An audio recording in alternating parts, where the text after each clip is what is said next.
Tomorrowland Transit Authority Metroliner nonstop, now departing Rocket Tower Plaza Station for a round-trip Super Skyway tour. Here's to the future.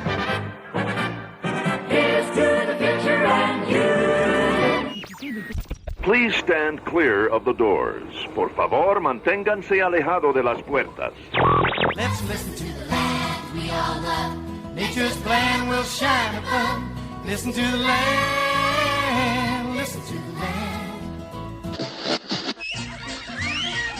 Ole, ole, it's showtime. WDW Radio, your information station. Hello, my friend, and welcome to the WDW Radio Show, your passport to the Disney parks. I am your host, Lou Mangello, and this is show number 787. And this and every week, I not only want to help you have the best possible vacation experience when you go to the parks, but I also want to bring you a little bit of that Disney magic wherever you are here on the podcast, my weekly live video on YouTube and Facebook every Wednesday night at 7:30 p.m. Eastern, blog, events, free weekly email newsletter, and more. Please join the community in conversation and find everything at WDWRadio.com. And this week, I want to not only encourage you to visit Disneyland Paris, but help you get there by sharing our top tips to get the most out of your Disneyland Paris vacation. We're going to cover everything you need to know about visiting Disneyland Paris, including when to go, where to stay, how to save money when you visit, dining recommendations, how to navigate the parks efficiently and effectively, and even some of those hidden gems that you might miss otherwise. I promise it is packed with tips and advice to not only help you plan your trip, but make the most out of your Disneyland Paris experience. Then stay tuned for our Disney Trivia Question of the Week and more updates at the end of the show. Please connect with me on social. I am at Lou Mangello on Instagram, Facebook, and LinkedIn. And if you like what you hear, please share the show and tell a friend.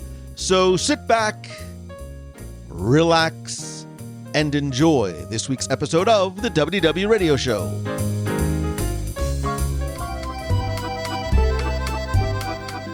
I was very fortunate to visit Disneyland Paris very briefly for the first time after our WDW Radio Adventures by Disney a few years ago, and then return with my daughter, who missed that trip, and it was a trip with my daughter that I will cherish forever a few months later. And I was so instantly enamored with the park that I really wanted to encourage you to visit if and when you can, which is why I shared our 30 reasons, as part of Disneyland Paris' 30th anniversary, to visit Disneyland Paris back on show 731.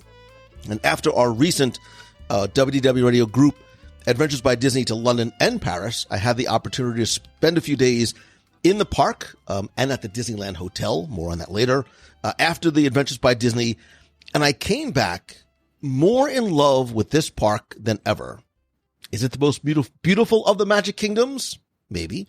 Which is why this week, I want to not only encourage you to go, but I really want to help you get there. And so we're going to share our 10-ish top tips for first-time visitors to Disneyland Paris. And of course, I cannot do this alone. And I really wanted to bring on a couple of friends, Disneyland Paris experts, and most importantly, true lovers and aficionados of the parks.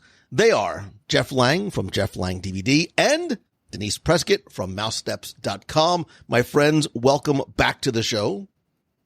Hello, Lou. Hello, back again. Yes. Thank you for having us. Very exciting. Yeah, I'm very excited. And I knew, it's funny because when I went to Disneyland Paris, I'm like, I started to think about how and why I wanted to share more about it. You were the first names that came to mind. And you may remember Jeff and Denise from such shows at 762, where we shared 10 reasons to take a very merry time cruise.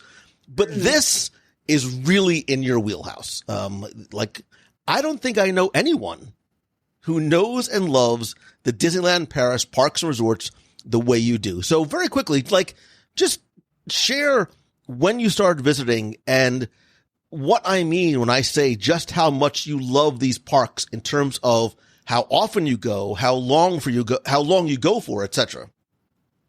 Well, I went first in 2002, so it was for the 10th anniversary, and I didn't fall in love with it as much as I did eventually.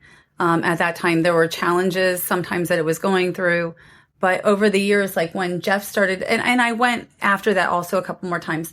But 2014, we went together. Jeff and I, time. right, first started almost 10 years ago, we started going together. And a lot had changed since then, as far as back then it felt like it was very much for the French. And now they were like, you couldn't really find people to speak English to you as much. And like I learned a little bit of French. And, by 2014, though, a lot of things had changed. You didn't have as many, like back then you had like people who would just cut line over and over again and smoking.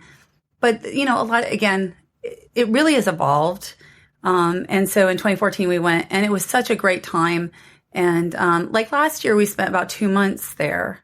Wow. And this year it will probably be about a month to 5 weeks total, unless right. It'll be a little bit less. It'll be less. We're doing a lot of other traveling this year. But and I love Paris. Like the first year I went, I fell in love with Paris. So, I knew I wanted to go back there and I did. And I spent more time in Paris at first than I did Disneyland Paris. I still want to spend more time in Paris than we do. But it's just, I love France. I love Paris. I love Disneyland Paris. And what I always say is it's the people. It's our friends, the people we've met there who make it so special. And we've gotten to be very close with a lot of friends there now. Not just from France. And our Belgian friends also. Belgium, from Germany. Disneyland Paris brings so many people together from the UK. So it's so international. And that's something that I really love about it.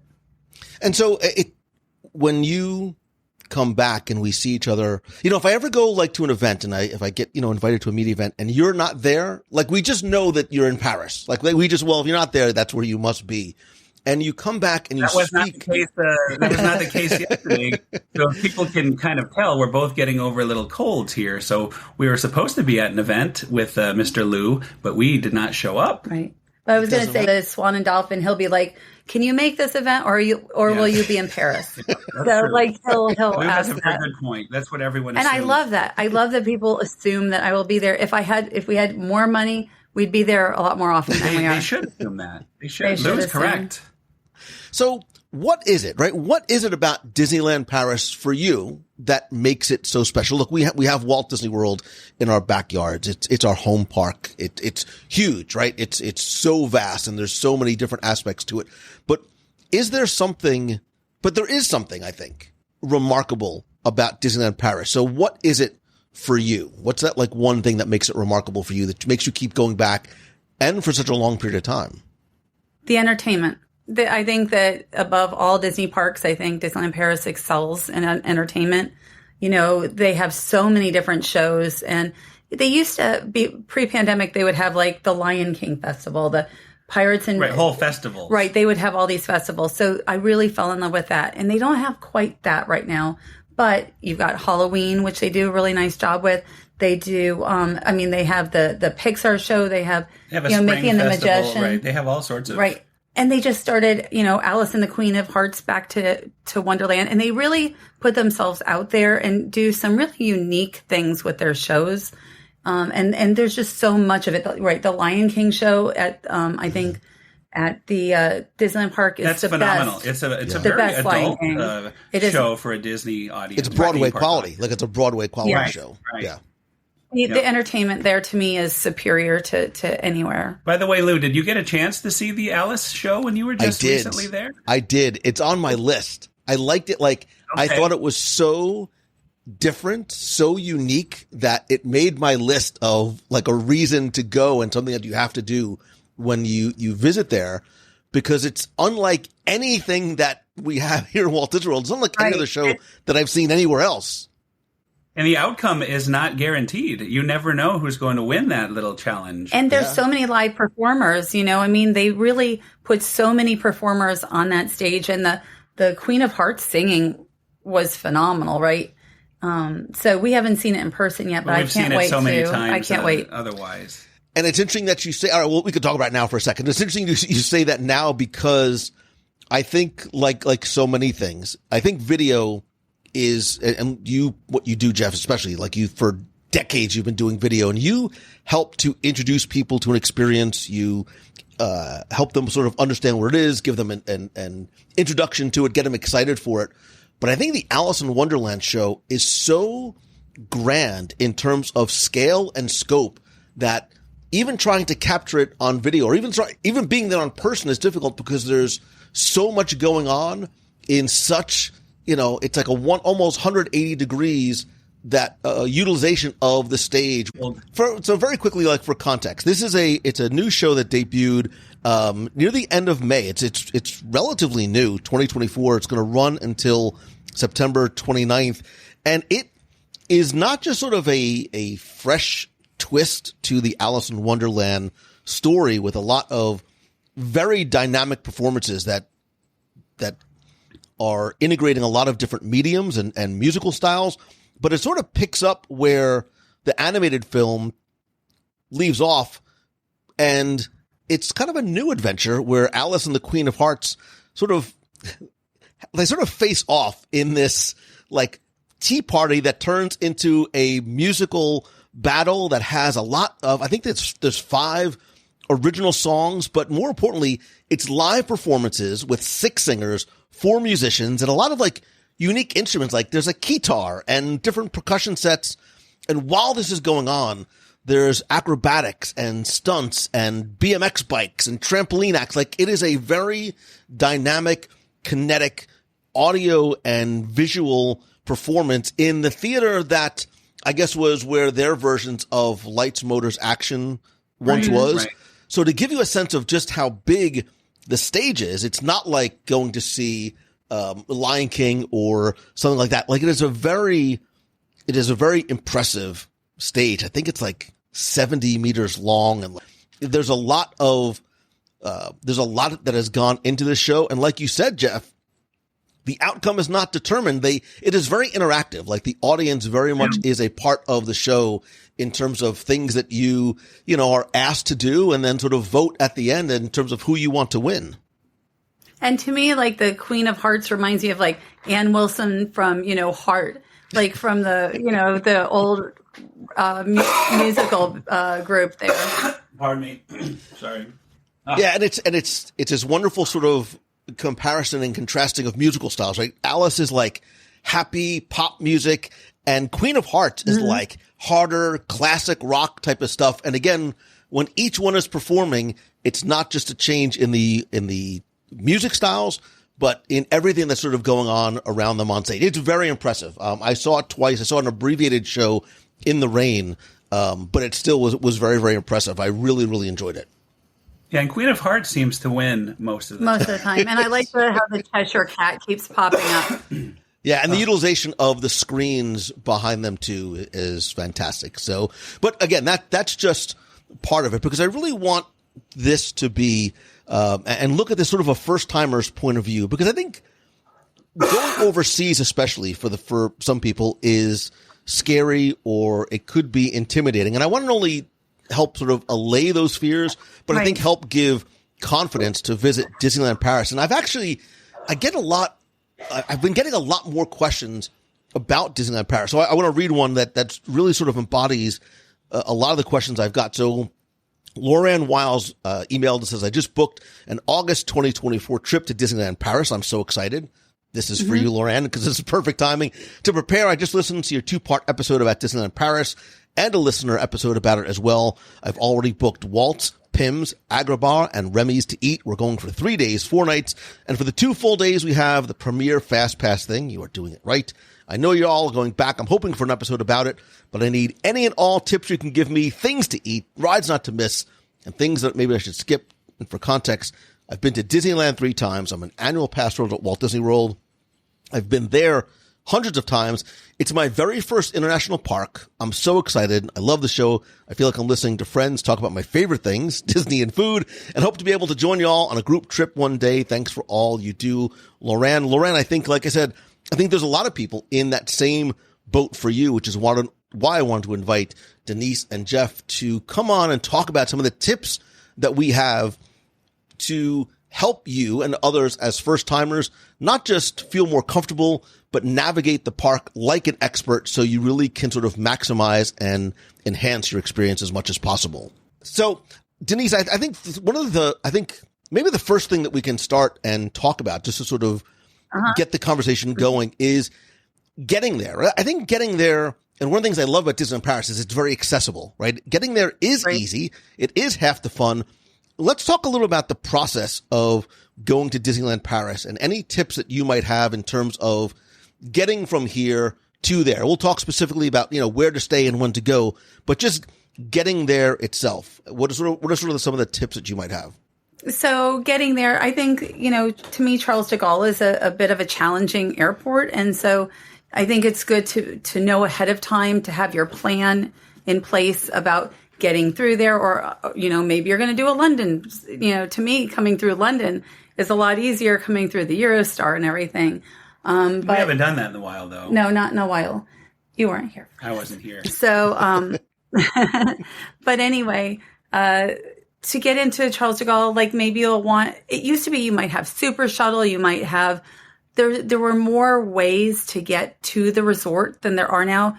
There is the Disney, Magical Express or Magical Shuttle, which we did not like when we did it.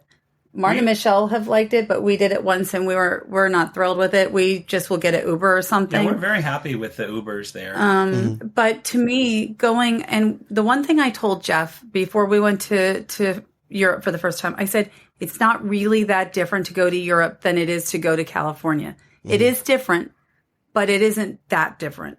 So as far as, you're getting on the plane, you do need to have your passport and everything, and just make sure, you're ready for the trip. I actually like an international flight. You get a little more time on the plane, watch some movies. But once you get to Charles de Gaulle, you might want to have a driver pick you up and have them take you. I used to take the RER before I met Jeff, and that's actually a little bit of a hassle Jeff did not like. And we come with too much stuff. Is the problem, and especially go home. We go home with too much stuff. And what is the reason for that? I don't take too much stuff. I bring enough stuff to have a lot of room because I like to take a lot of stuff home, mostly from the supermarket. Denise is famous for need to buy a suitcase. We need an extra suitcase. Well, you are not. I know a lot of people that travel the exact same way, especially if you're going to a new Disney park for the first time and you just don't know what you're going to end up wanting to bring home.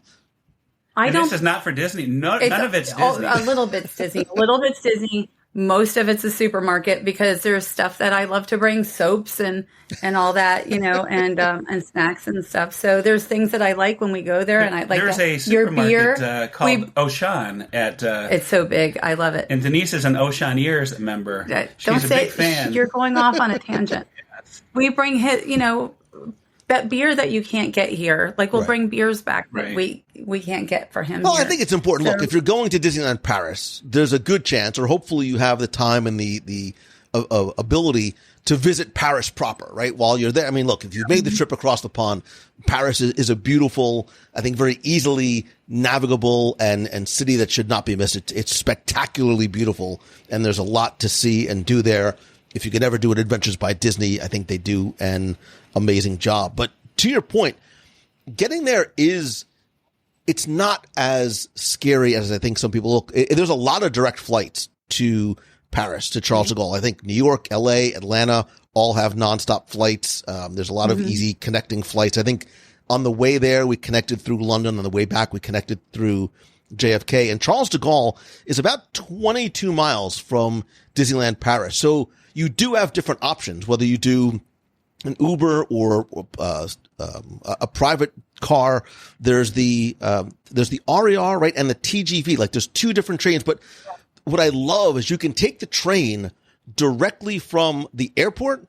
Right. I mean, the train station is in Disneyland Paris. Like you come out of the train station and you are standing there, like in between Disneyland Paris, the Walt Disney Studios, and the Disney Village area. So it's very, very simple to get there. You don't need a visa. You can be, if you're a U.S. citizen, you can be in France without a visa for up to 90 days. Confirm that before you go. So I think it is not as intimidating to get there as maybe going to visit one of the Asian parks, which is a little bit more steps involved. I would tell you that as soon as you get there, the one travel tip I will give you, no matter where you're traveling, as soon as you get there, like start living on Paris time. Like, don't think about where you came from and what time it is there. Start adjusting your body clock to being there in Paris. I think when we're talking about getting there, being half the fun, I love traveling. Like, I enjoy the process. I think another tip, and I think really important, which is going to affect your experience in a lot of different ways, both financially, weather-wise, what is going on, is when to go. I think timing is everything from a crowd, cost, travel, special event point of view. You have been there a variety of different times through the years. Talk a little bit about when you think is a good time to go, and understanding too that some people can travel only when they can travel, right? Teachers, students, maybe only in the summer, but all things being considered, talk about some of the peak, off-peak seasons and some tips in terms of when you think is a good time to go. I love all year round. Like, what I love about summer is that the hours are very long. Like, it gets dark. Once you hit May, it gets dark at like 11 p.m. And so, like, that's not an exaggeration. Like, that's real. Like, it really 11 o'clock, right? Right. So, like, when the pandemic, when we could first fly there again, we booked to go like within hours. And once we arrived, we were there for this, for a couple of weeks in the summer, and we didn't really see nighttime because, the parks closed early. And then when you get up, like, the sun was up. So we pretty much just saw daytime, and it's really great to be able to be out. And, a lot of times not everybody necessarily wants to be out at night. They might, but it feels like you're still in daytime at 10 p.m. See, I like nighttime at the park, though. So this is where we're a little different. No, I like the a lot of and seeing the nighttime. So I like when we went recently in January. I love that too. We got to see snow. Now it was very cold, but the crowds not that crowded, which was wonderful. The price, it was more reasonable at that time, and especially I liked because everything got dark very early, so we're able to see the drone show early, all the nighttime, all the activities. Oh, I love that part too, because normally we're not staying till 11 in the parks, right. But also we generally go from September to October, right? Which you've got the fall leaves changing. The weather is usually quite nice, so there's a lot of different times. And, you've got your Halloween time that's coming in at that, then. So I personally would say, look at before making a reservation, look at the schedule. If they tell you what rides might be down or what entertainment you might be having. What season? Christmas is amazing there. Christmas is wonderful there. And we have not been there in like 3 years in Christmas. Like, I wish we could go every season because I love it differently. To answer Lou's question, though, for me, if I could only go once during the year, I would say September into October because I like the fall. I like to see the leaves changing colors. We live in Florida. We don't get a lot of that, so it kind of reminds me of where I used to live.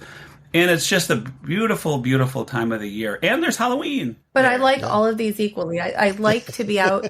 I like the long days. I like the short days. So Denise wants to move to Paris. Is the bottom line.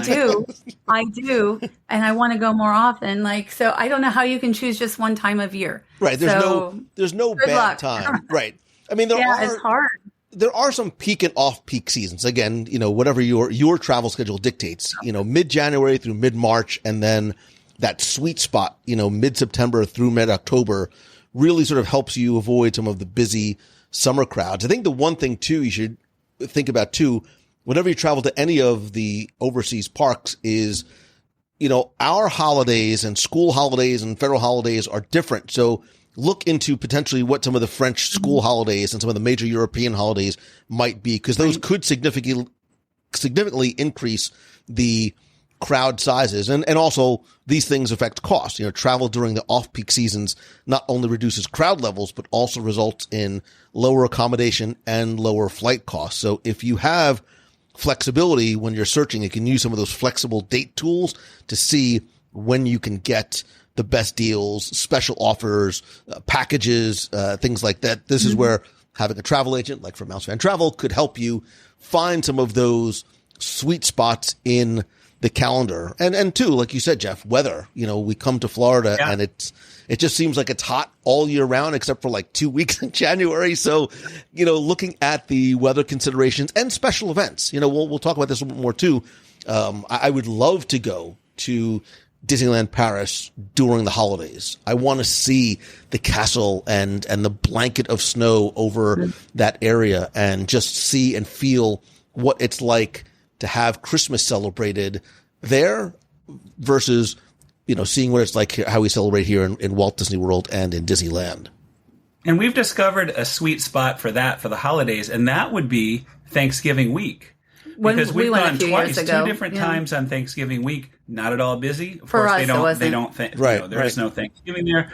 And for here, it's absolutely nuts. It's one of the busiest weeks of the year here at Walt Disney World. But at Disneyland Paris, it was delightful. This is a great idea. We should go this year. Both in September, October, and November. When Denise was talking about Christmas and like the winter, she's looking at Jeff like this means that we're going in this winter. Like, just prepare yourself. That's always assumed. But I want to see Alice and the Queen. I want to see Alice and the Queen of Hearts Back to Wonderland too. That too. All of it. That too. Jeff and Denise are racking up the frequent flyer miles. And we stay off site, so it's a lot cheaper. So let's talk about you're reading my mind, or my webcam is on and you can read my notes. So we're talking about when to go, and those accommodations. I think where to stay is also a huge consideration too. I am especially when visiting a Disney park, there is something special about staying at the official hotels at Disneyland Paris, of which there are a wide variety. There is the Disneyland Hotel, which recently reopened. We'll talk a little bit more about that, as well as the Disney's Hotel New York, the Art of Marvel, which I really dig, the Newport Bay Club, Sequoia Lodge, Hotel Cheyenne, Hotel Santa Fe, and the Davy Crockett Ranch. The same sort of obvious, quote unquote, benefits of staying at a Disneyland hotel apply, right? You have the proximity to the parks. Most are within walking distance. Some offer shuttle service.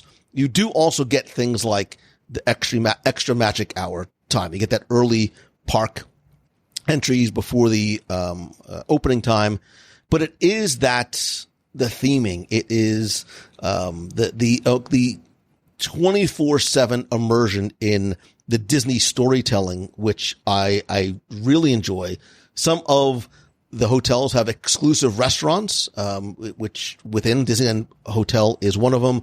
And then a lot of things just, again, in terms of convenience, being able to get back and forth. I was very fortunate to have stayed on this last trip at the Disneyland Hotel and the Art of Marvel. We had bounced in between the two, and Disneyland Hotel, just very quickly, has been recently reimagined with a royal theme, featuring Disney princess stories. However, it is not sort of what you might think. I'll post some photos in the show notes. This hotel, and you guys can jump in and talk more about this. When we say that the Disneyland Hotel has been rethemed, that is the understatement of the year, because they literally brought this hotel down to the studs. Like, they took everything out and started all over again, building this resort with rooms that immerse you in sort of this magic of Disney royalty. They are not, I've heard some people say, oh, well, they made quote unquote for girls. Not at all. It is this beautiful, comfortable, luxurious resort. There's some wonderful signature suites in there themed after Cinderella and Frozen, Sleeping Beauty, Rapunzel, and Beauty and the Beast. There is a Castle Club, which is sort of a hotel within a hotel, which has exclusive benefits to it, sort of like a concierge club. And there's amazing dining options in here. And this is what I was referring to before, including restaurants that you must be staying at the resort in order to dine at, including the Royal Banquet, which I absolutely loved.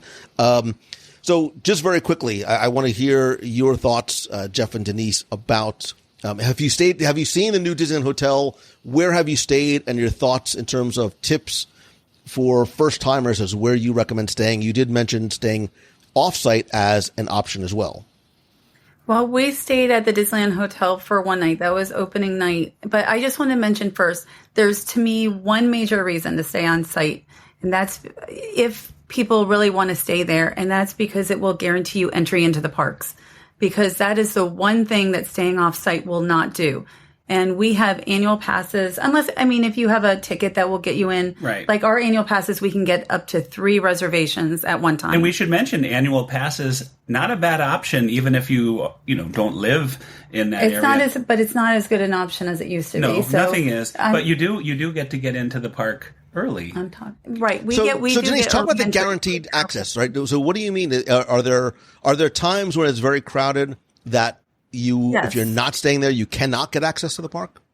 Correct. Like if we get, and I don't know if the new annual pass that we'll get will have 5 maybe entries, but still when you have 2 to 3 weeks that you're playing with, you can't get, we were only getting 3. I think it's still 3. It might be.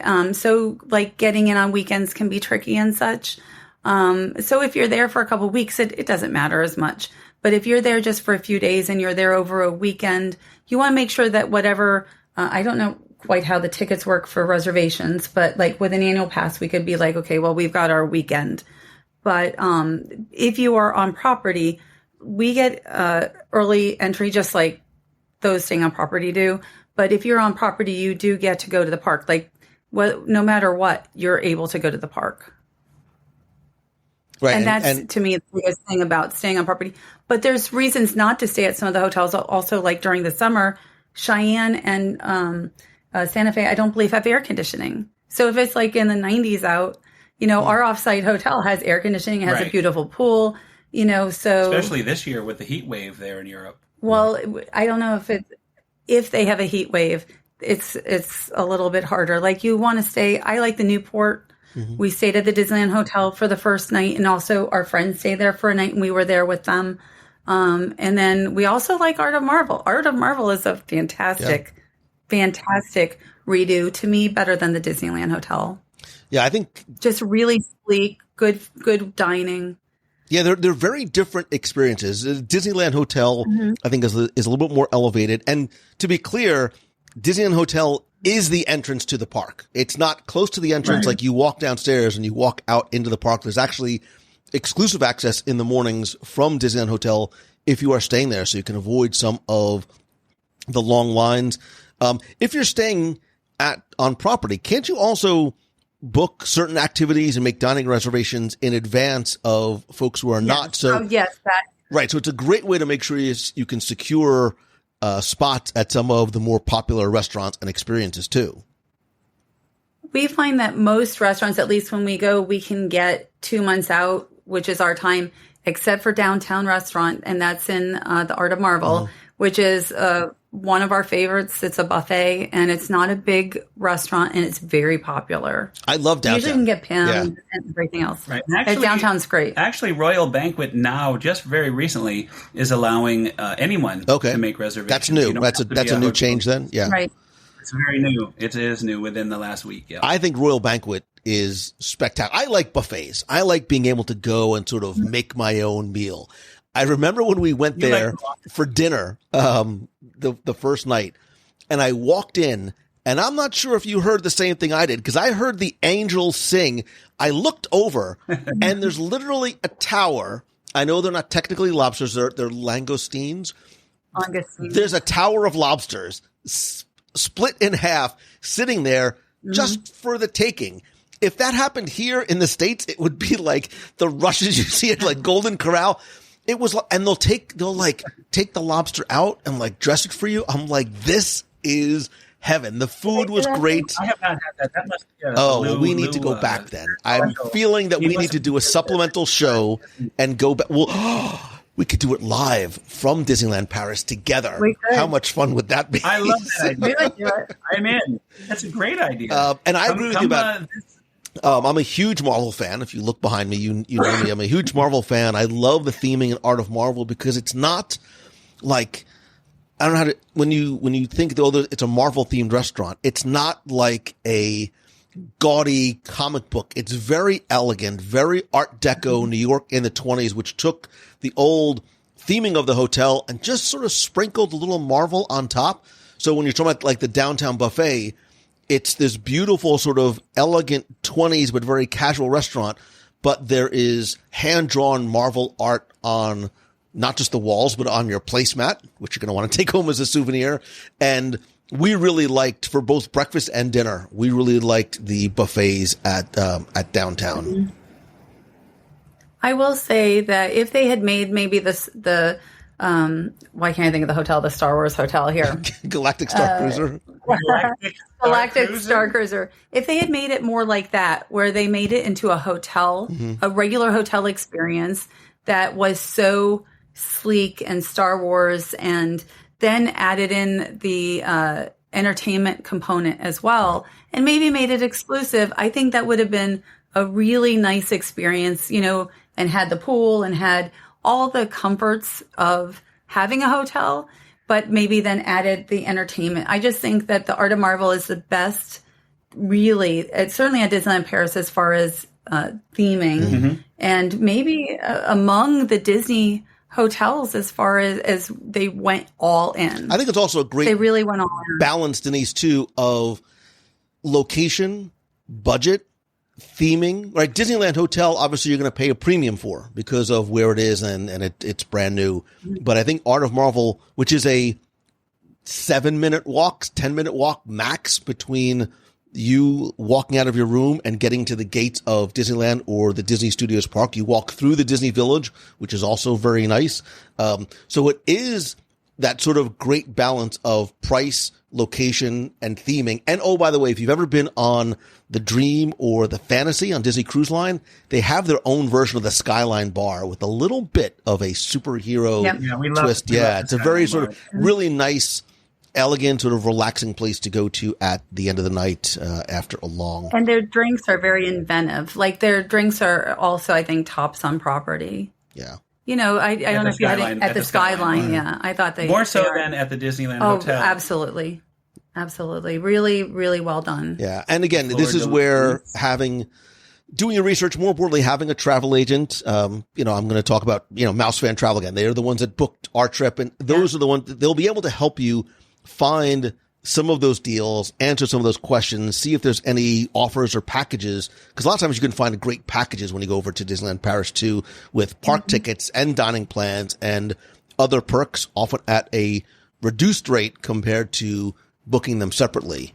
So when we were there, our package included, we had, vouchers for dining, half board or full board, vouchers for dining. So, all right, we talked about when to go, where to stay. Let's talk a little bit about the park itself. And one of the things that I really like about the park, and we see this with all of the Disney parks and Disney Cruise Line, is your phone is your best friend, right? There is so much now that is connected to the app, and time is money. And one of the best ways to maximize your time and your dollar is by not just using the app for wait times and show schedules and navigations and mobile ordering. And I really like the way they do sort of the personalized itinerary, but by being able to take advantage of their version of FastPass, which is known as Premier Access. And it is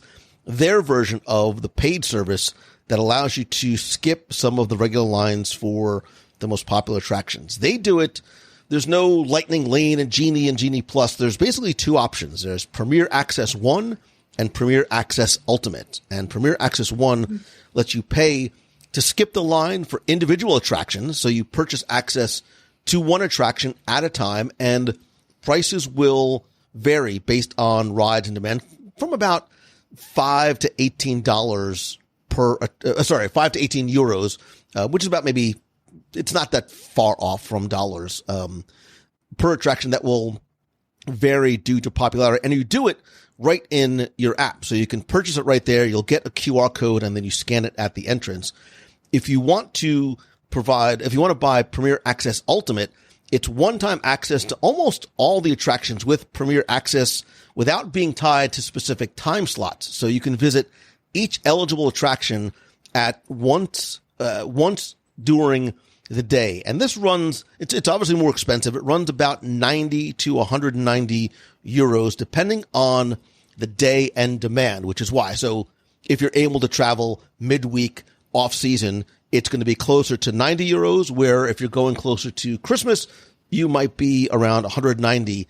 I will tell you that using Premier Access, especially the first time I went, and again, I was a total noob. I didn't know what I was doing. When I went with my daughter, and she really wanted to see the Lion King show, where people queue up for that like very far in advance, we had a very sort of relative minimal amount of time. That was the best $15 I ever spent, because not only did we completely pass the line, we missed any of the weather, we walked right in and were sat right up in front. And I was like, this is the best value per dollar that I've had here. And then I've used the Premier Access Ultimate when we went back again this year. Same thing, like knowing that you have access to all of the popular attractions without having to worry about booking windows, getting up early. I really, really like the Premier Access system as well as the app. Talk a little bit about either or both of those, and any tips that you might have to maximize both. We have never used it. We have used it. Did we use it for something? We've used it. We were given it a couple times. And we've used it, and we thought it was wonderful. But the thing is, we're usually there so long, right, where we're able to do everything we want to anyway. And I'll say this, if I was only there for 1 or 2 days, and it was a busy day like a weekend, it would absolutely be worth it. I would definitely do that. I mean, Lou just explained he had a great experience. Yes. I will say that people don't use it to the extent that they use it here for Genie. Like tons of people use the Genie and the Lightning lanes here, but it isn't like that there. And especially during off-peak, you might not see almost nobody in the lanes. Right. So that means you get to go quicker if you use it, but at the same time, that might mean that you don't need it at all. So, but where I would probably use it is, let's say for some reason we can't get on Big Thunder Mountain and it's too long and it's too long and it's too long and it's the end of the trip. Maybe we'd buy Big Thunder Mountain or something. Or for the show. Or the show. Because those seats for the show are only for the Premier Access. So you can't, even if you're the first in line, you're not going to get those quality of seats. We have never purchased it. Right. It's not something we've purchased. We haven't needed to purchase it. But we've never purchased Lightning Lane here at Walt Disney World. No, we haven't. Well, like you said, you're going... That's our experience. Right. If you know that, we were only there for a couple of days, and I wanted to make sure... listen, guys, I wasn't doing this for my kids. I was doing it for my children, sort of. But I wanted to make sure that we were able to experience, because I didn't know when they were going to get a chance, or I would get a chance to go back. So I knew my daughter wanted to see the show. I really wanted my son to make sure he saw certain things. So that's where the value was in for me, whether purchasing them individually or doing the ultimate and then not having to even worry about it. And you're right. When we use the ultimate pass, a lot of times there was because sometimes you get a fast pass or lightning lane and that lane is still long. Here, it was so simple. And oftentimes there was nobody else in the Premier line. So your wait was non-existent, right? It was as long as it took you to walk through the queue to get on the attraction. So again, the time being money, the time value of money for me made it worthwhile, because I knew that we got to do a lot more. And then if the regular line was shorter, we wanted to come back and do it again, we had that option as well, but we knew we definitely got to see the things that we want to and hit every attraction we wanted to in the parks. Right. Like Peter Pan, even Peter Pan. Usually, amazing how quick that gets you in there. Right. I mean, because we're there so long, the two of us, we really I especially like early mornings. So, we try to hit those big rides, the ones that, the Peter Pan, plus we're in the park early because we have the extra magic time. Well, that's what I just said. The extra magic hour, we hit the stuff if Big Thunder Mountain is open, stuff that gets longer lines during the day. But some of the attractions don't tend to get as long line. Phantom Manor is less likely to, and toward the end of the day, a lot of times it's not too busy either. And some of the other attractions as well. We've stayed on the Phantom Manor, just that you're allowed to stay not in your often, Doom buggy. Not often. It's the best. It's the usually best. Not. Usually we'll they get to that. Go. Well, I love Phantom Manor. How is that? So much. Look, it's the Phantom Manor bell. As soon as you say Phantom Manor, your computer just knows. That's Denise. She's getting a reminder to book her trip to Disneyland Paris.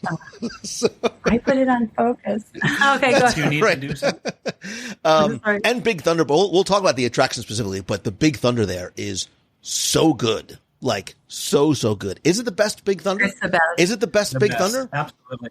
I think it is. It is. I mean, you go under the water to get to an island that has Big Thunder on it. It's the most amazing. And you have Phantom Manor, which is, to me, such a fantastic attraction. And even the Molly Brown, which is such a beautiful ride. You know, there's just so much in Frontierland there. Yeah, to me, Big Thunder, absolutely the best Big Thunder. at Disneyland Paris. That whole Frontierland themed land and area. I mean, I think, the park itself, you hear Disneyland like, oh, it's going to be like Disneyland or it's going to be like Magic Kingdom. Yes, but it's not, right? There's things that are there that don't exist and vice versa. And I really, really love the theming of Frontierland. And as it goes at 11 o'clock at night, from day to night there, and the way the storylines between Phantom Manor ties into the town, that ties into Big Thunder, that ties into the Molly, like, I love how cohesive a story it is. And how just a little bit spookier Phantom Manor is from any of the other haunted mansions around the world. It's a great attraction. Yeah, that's my favorite of the haunted mansions that we've seen. And we We've love not the been to Molly. Asia. I mean, we always ride That's the what I Molly was saying. Brown many times. I love when you go on the Molly Brown, the what you see. It's just such a beautiful ride.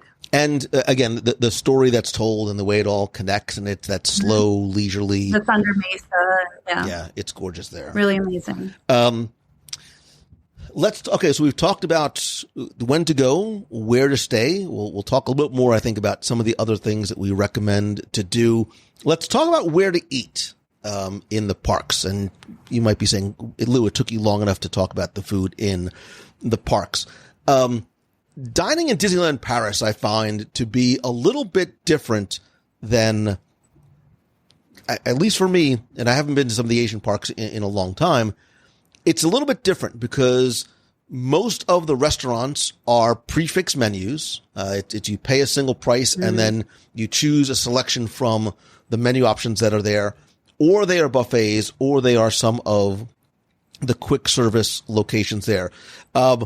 Give me you've been there far more than I have, although I've probably eaten more en masse than you probably have in the short amount of time, all for research purposes.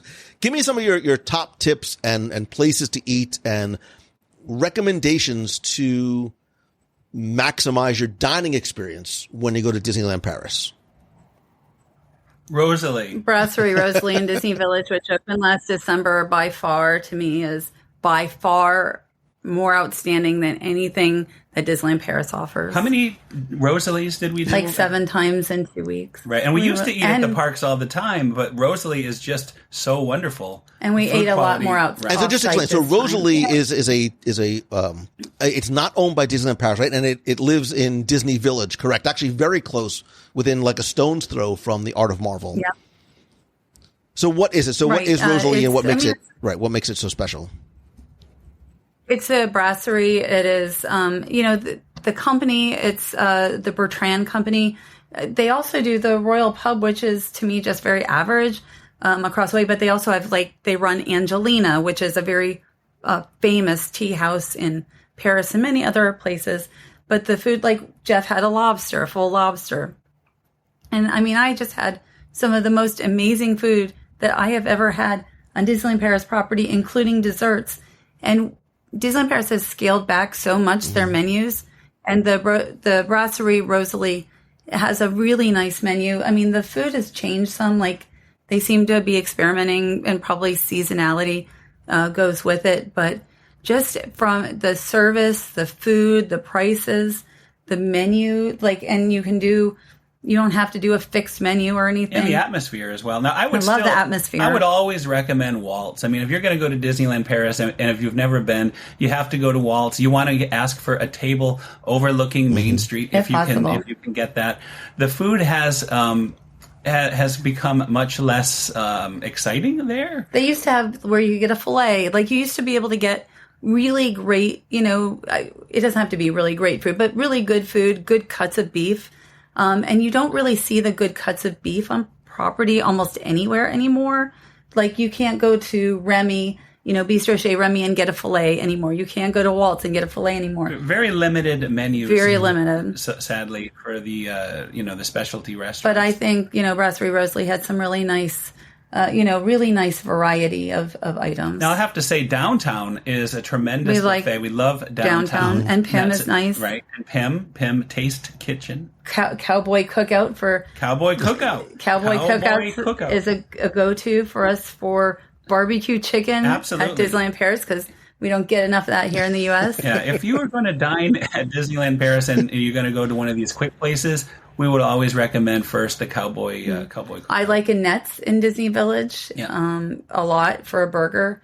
So there are options. I did McDonald's this time. So. There's Starbucks. There's just a variety. We like Newport.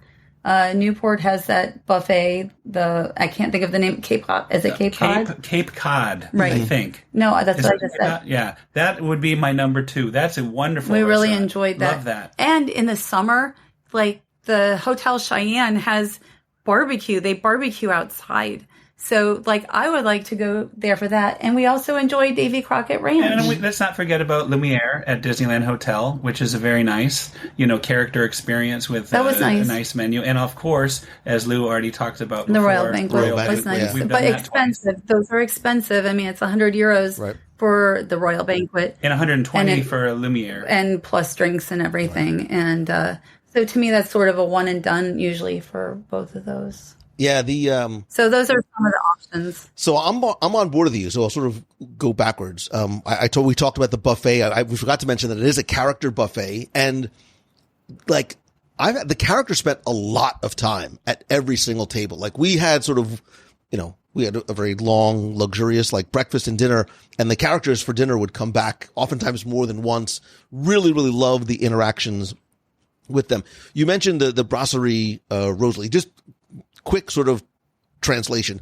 So a brasserie is it's like a cafe, but it also offers beer and wine. And Rosalie is a little bit more of an upscale, refined experience that you have sort of that classic French cuisine. It's a lot of seasonal ingredients, but there's also an outside takeaway counter. So you can get everything from pastries and sandwiches and salads to a much more elegant and extravagant meal. I was only there just to meet for, I had a meeting for a nice little cup of espresso inside. I agree. And I really wanted a chance to go back. Other restaurants that I find that I really enjoyed, I think Pim Taste Kitchen may be my favorite restaurant in Disneyland Paris. I think it is so fun. I really wish they would have taken this concept and not only done it in the Pim Test Kitchen in Disneyland. I think this is what the Marvel restaurant on Disney Cruise Line should be, because it is this fun buffet. 100%. Leverage what Pim is. This is what it does. Some of the items are super huge. There's this gigantic 4-foot wide hamburger that they cut into slices like a pizza. And then next to it, they have itty bitty baby little hamburgers. They have giant, pieces of meat, and then so they leverage the big and small things. It's super fun. It's unlimited.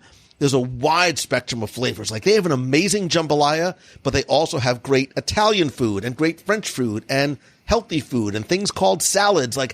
I love Pim Taste Kitchen a lot. It is the one. Let's talk about the giant crouton on those salads, Lou. Did you see those massive croutons? The giant pretzel that they bring to the table. Mm-hmm. I think Pim is a lot of fun. It obviously is in the studios, right in Avengers Campus.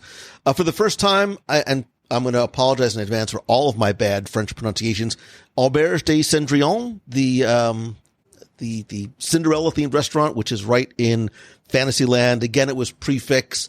A lot of, I think, Cinderella, Merida, and so another princess came by. Probably Susie and Perla. So yeah, that's right, Susie and Perla.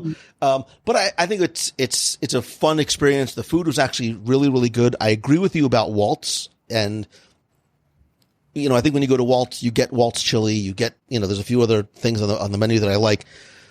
but you almost go to Walt's for the experience more so than the food. It's this tribute to Walt Disney, with themed rooms that are all themed after different lands in Disneyland. So no matter where you sit, there's sort of a different dining ambiance. I agree with you, Jeff, about getting fortunate to have a table overlooking Main Street USA, and you could watch the parade go by, and it's a wonderful upscale meal, but you can still go in your shorts and t-shirt, which I like.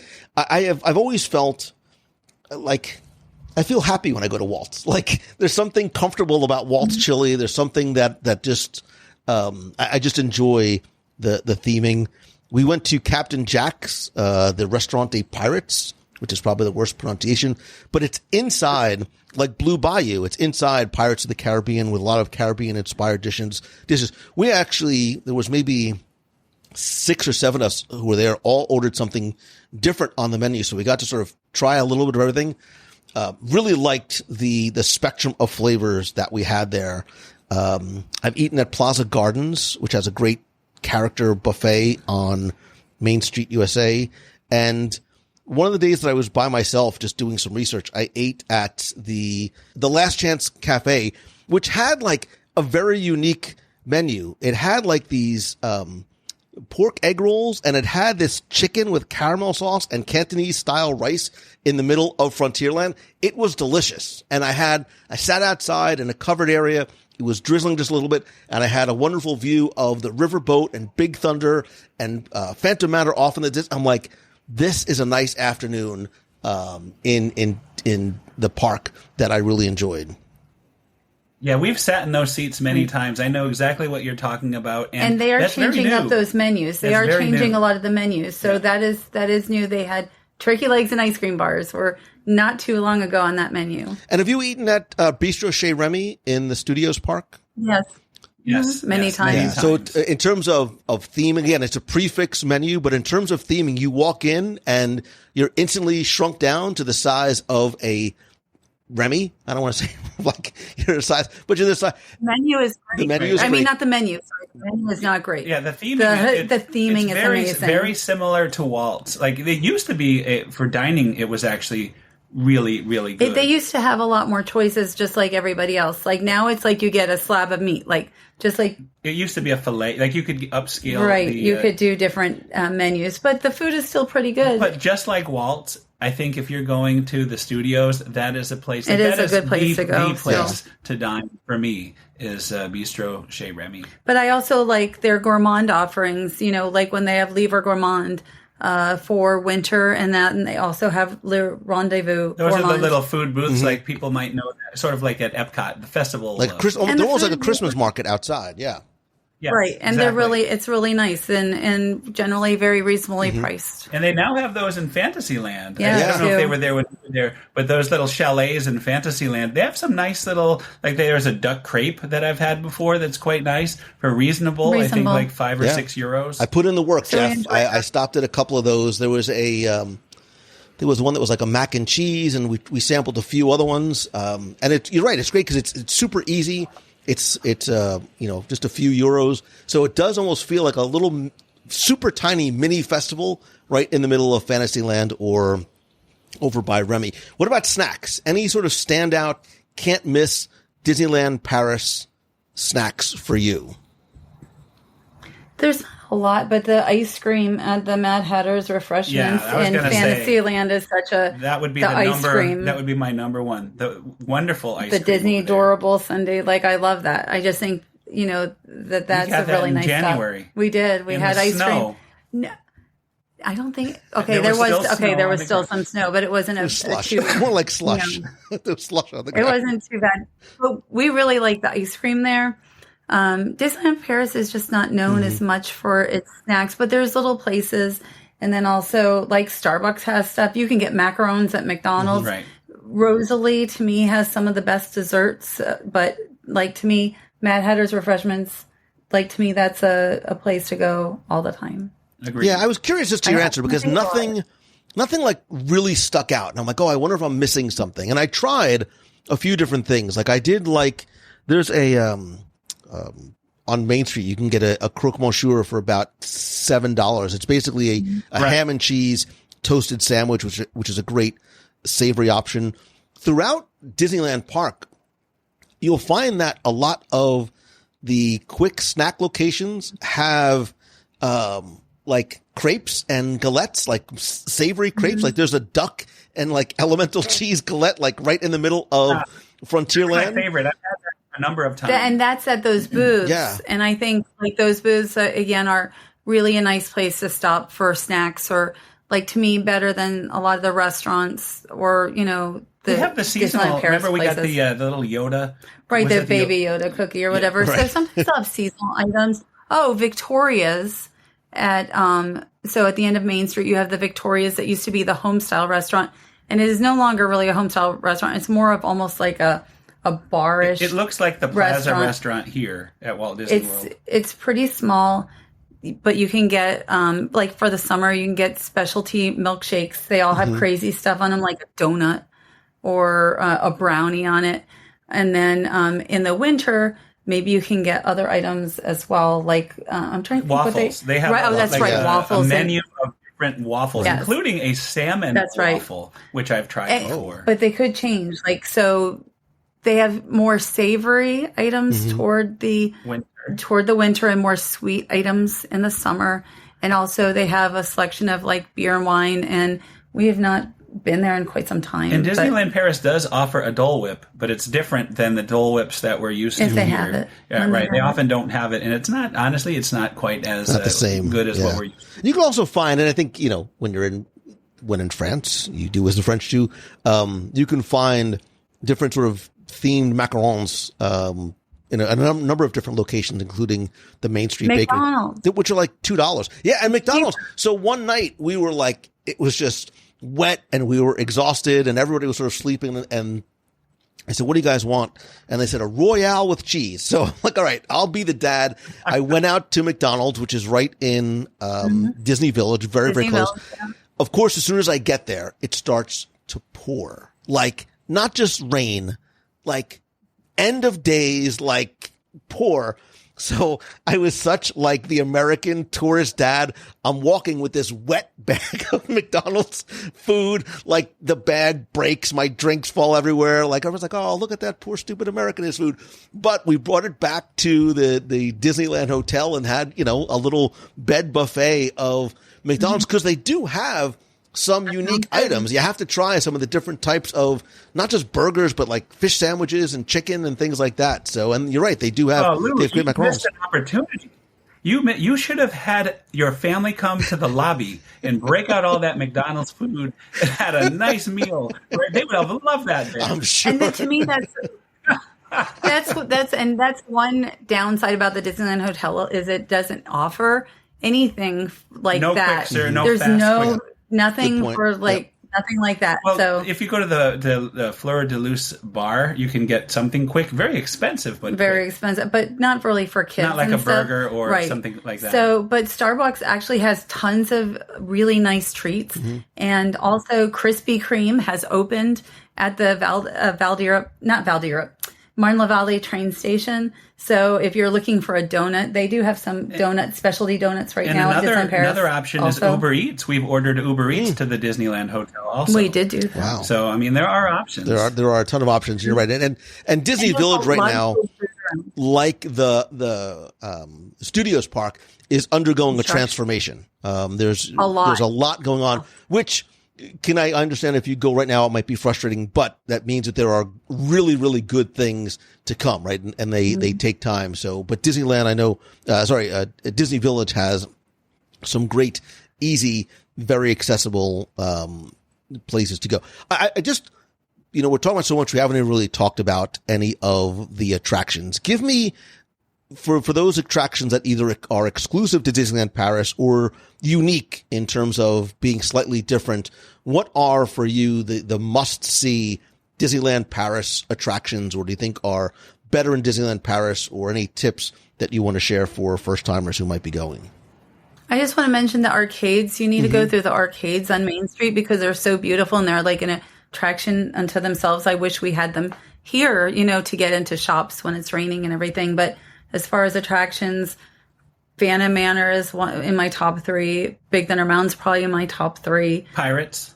Right, and also Casey Jr., which is not like the Disneyland version. We it's more love of a, Casey. We Jr. do love Disneyland Casey Jr. Paris. So yeah, I'm just Alice's Curious Labyrinth. Yeah. Always fun, and if for us, we like to take a lot of pictures. You'd never guess that in video. So it's kind of fun to go on the top of the castle, the little castle up there, Great and get views. some nice shots. And it's just a unique experience too, because you truly can get lost in that labyrinth. We have gotten lost multiple times. It is. I mean, the labyrinth is something we have to do. Space Mountain. Every trip. Space Mountain. I don't do that one as much, but that is a good one. 2 loops in there. With the Star Wars it used to overlay. be very different. Yeah, it's a Star Wars overlay. Right. I prefer it when it was Mission 2. I never did get a chance to do the original version, but I've heard, who knows, maybe they'll change that at some point in the future. Yeah, I would love to have seen, because they're Tomorrowland is not Tomorrow. It's Discoveryland, and it's this very Jules Verne-esque theme, which I absolutely dig about that land. I think it's just visually such a stunning land, even just to walk through, because it is unique. And I just love that from a storytelling perspective.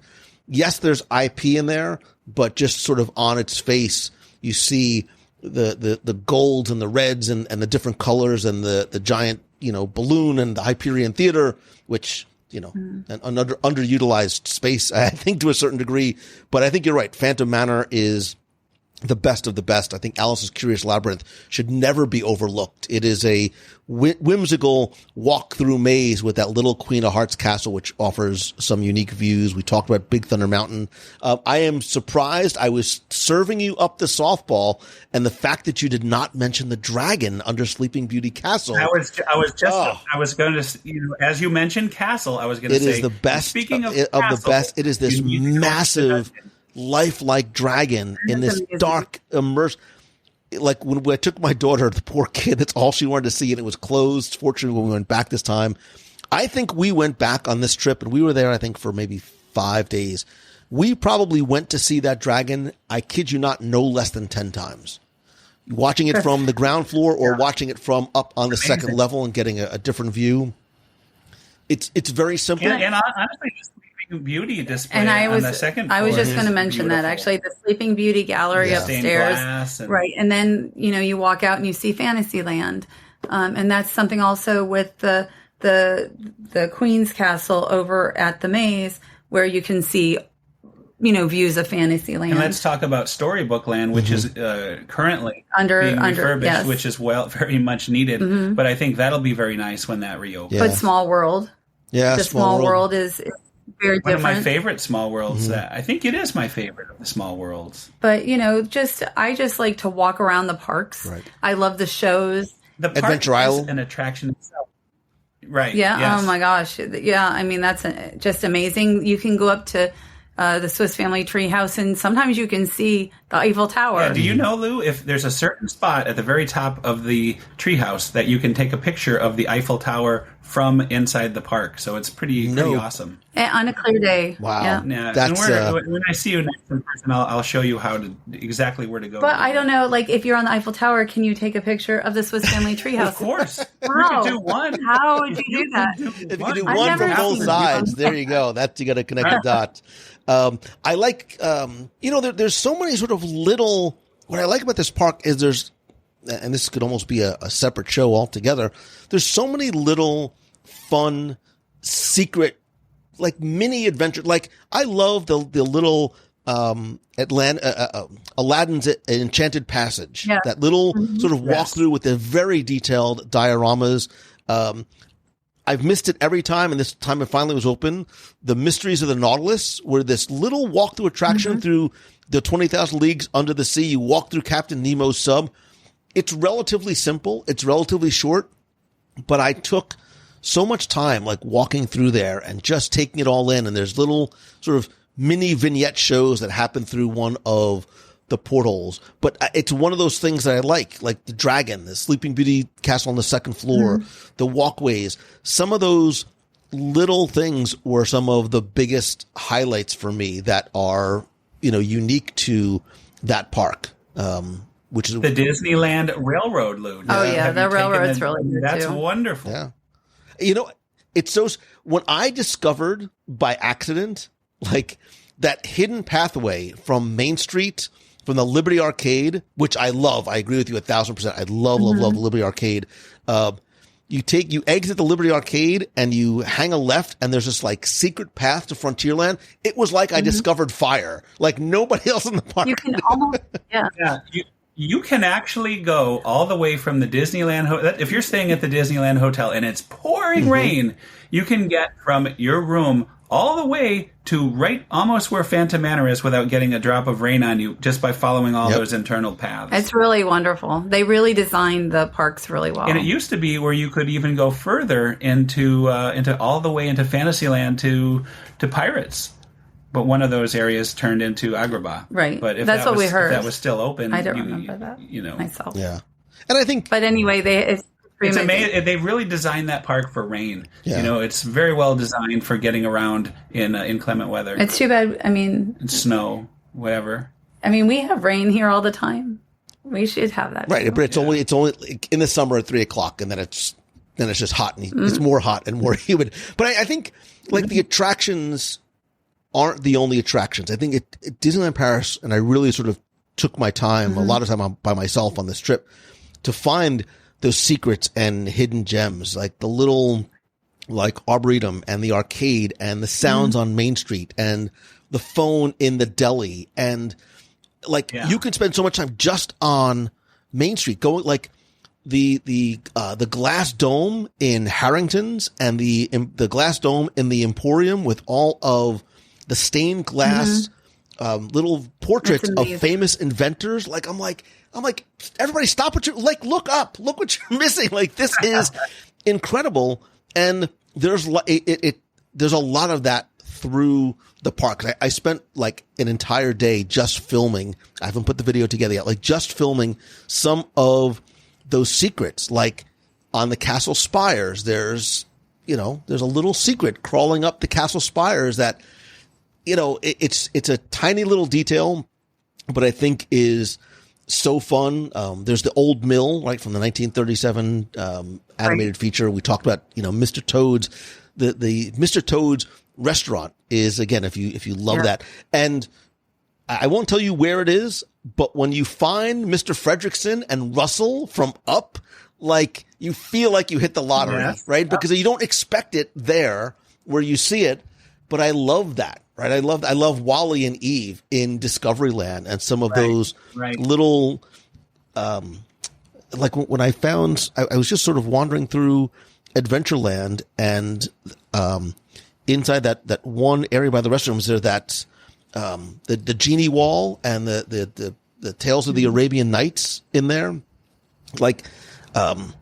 I really like even you got the camel benches. Yeah, the camel benches. Yeah. There's so many, as you said, so many details you could spend. Well, we do spend weeks just looking at and enjoying all these little things. We don't have to spend all day in the park. We could spend 3 or 4 or 5 hours in the park, and just go do other things. Right? Yeah. And I just like on the first day of Halloween. Like to me, it's one of the most exciting times when you come into the park and it's like. Woo! You hear the ghost of Main Street, and I just think they also have Citizens of Main Street this summer at the park. Like, they have not had that they still in have quite that. some time. Well, they not still. They just brought it. They just brought them back. I don't know for how long, but they have the Citizens of Main Street, the dentist. I miss the Citizens of Main Street here, right? World so much. But I'm glad that they brought them back. I hope that they'll keep them. I will give you a tip too, especially if you have young kids. Take a nap in the middle of the day or go back to your hotel because you do not want to miss the nighttime shows there. I think the nighttime shows are spectacular. Disney Illuminations is the projection show on Sleeping Beauty Castle, which is more than a projection show because there's fireworks and lasers and water features that feature not just classic Disney animated films like Lion King, but there's Frozen and there's Star Wars and there's music and animation and pyrotechnics. I was not expecting that experience. And my pro tip is not to, when you watch that show, and then you're going to stay for the drone show after, when you watch that show, I actually think standing right in front of the castle is not the best. I think being off to the side, like in the street of the hub, a little bit off to the right, like in front of the popcorn cart, is it gives you a great view of the castle. If you want to stand on Main Street, you get a little bit of a broader view. But if you stand a little bit to the right, when the Disney Delight show happens with the drones over Sleeping Beauty Castle. Wait, no, I'm sorry, it happens backwards. I'm doing it backwards, right? It's the electrical sky parade. Yeah. Now, right. If you're so Delight happens totally first. Sorry, I did it backwards. Delight happens first. Right. Delight, I do agree with you to be off to the right by that popcorn place you're talking about. But for the Disney Electrical Sky Parade, I would say to be well down Main Street, right by where Cruella is, by Main Street Motors, because that is the absolute best view to really see the full, you could read where it says, Electrical Sky Parade. It's you could so see amazing. Elliot. You could see all the effects are just kind of made for that location. So if you're very close, I would recommend very close if you can get it, because it's so difficult to really see the projection show otherwise for the projection show. But yeah. Ben Spalding and his team did a superb job with the Disney Electrical Sky Parade. It's amazing. Yeah. Because it's not just 500 drones, but there's pyrotechnics and there's special effects and there's smoke and things like that. On the drones. Pyro on the drones. Right. I mean, how cool is that, actually? And, they don't really move that much. Like, they have to make it look like they're moving in a parade. And they don't really have as much movement as what you're seeing. But which is so cool. Spoiler alert, like one of them is of Cinderella's coach and you can see like the door open. I'm like, this is just, but you're right. You see Elliot and you see the pirate ship with the sparks behind Elliot it. Is amazing. Yeah, it is. Like, you have to let your kids, let your mom, dad, let yourself take a nap because you really want to not miss it. I have not seen the show in Disney Springs as yet. But I think I keep calling it by the wrong name. I think the Electrical Sky Parade is the best drone show I've ever seen. Yeah. Right. The one at Disney Springs is very nice. It's just, and it would be Dronesis. I think that's how you say it. Yes. Who handles it. But so it's, the same company that's, doing it. But the Disney Electrical Sky Parade, because they started with the Disney Delight, they had a couple of years from here, and it's amazing what they've done since Disney Delight to Disney Electrical Sky Parade in Paris. They've really upped the game, I think, on drone shows, and I cannot wait to see what they do next, but I don't want them to change it because I'm such a fan. Now, you talked about seeing about timing. If you were to be at Disneyland Paris in January, you could see that drone show at 7 o'clock. Because, you don't have to have the kids stay up super late because it happens at 7. That's why we saw it so many times. Because it happened 5 times in 1 week. Right, because it happened so early in January. But it was too cold the first week. It was so cold. Just a little chilly. And the Electrical Sky Parade only runs until January, correct? Until January 6th? So far. I believe, You never know. They can always extend and... Yeah, who knows? I mean, I know they'll have the Halloween season and the Christmas season. I wouldn't be totally surprised to see it return after that, but it's not officially announced yet for anything. And the one thing about Disneyland Paris is, like the shows and such, they're not all the time. So, they have a certain time they run, and then they'll be dark, and then they'll run again. And that includes, there are things that won't happen during the Halloween and Christmas seasons that you would see at other times. But, like the Lion King. The Alice Stunt Show. Right. We don't know if that's going to return next year, right? So, but the Lion King show doesn't play every single day of the year. They will have dark days, just like, Or dark weeks. Like dark weeks, dark weeks, right? And that's with all of the shows. So, you're never going to go to Disneyland Paris and see like every show. There's almost always something that's dark. There's a reason to go back. I mean, look, you mentioned, some of the seasonal offerings. I would love to go back and see the Halloween festival, right? Seeing spooky decorations and the Halloween cavalcade and the themed snacks and treats that happen there. And again, same thing for Christmas. Some of the special things that they do during the Christmas season with Christmas trees and different character meet and greets and parade is amazing. The dazzling Christmas parade.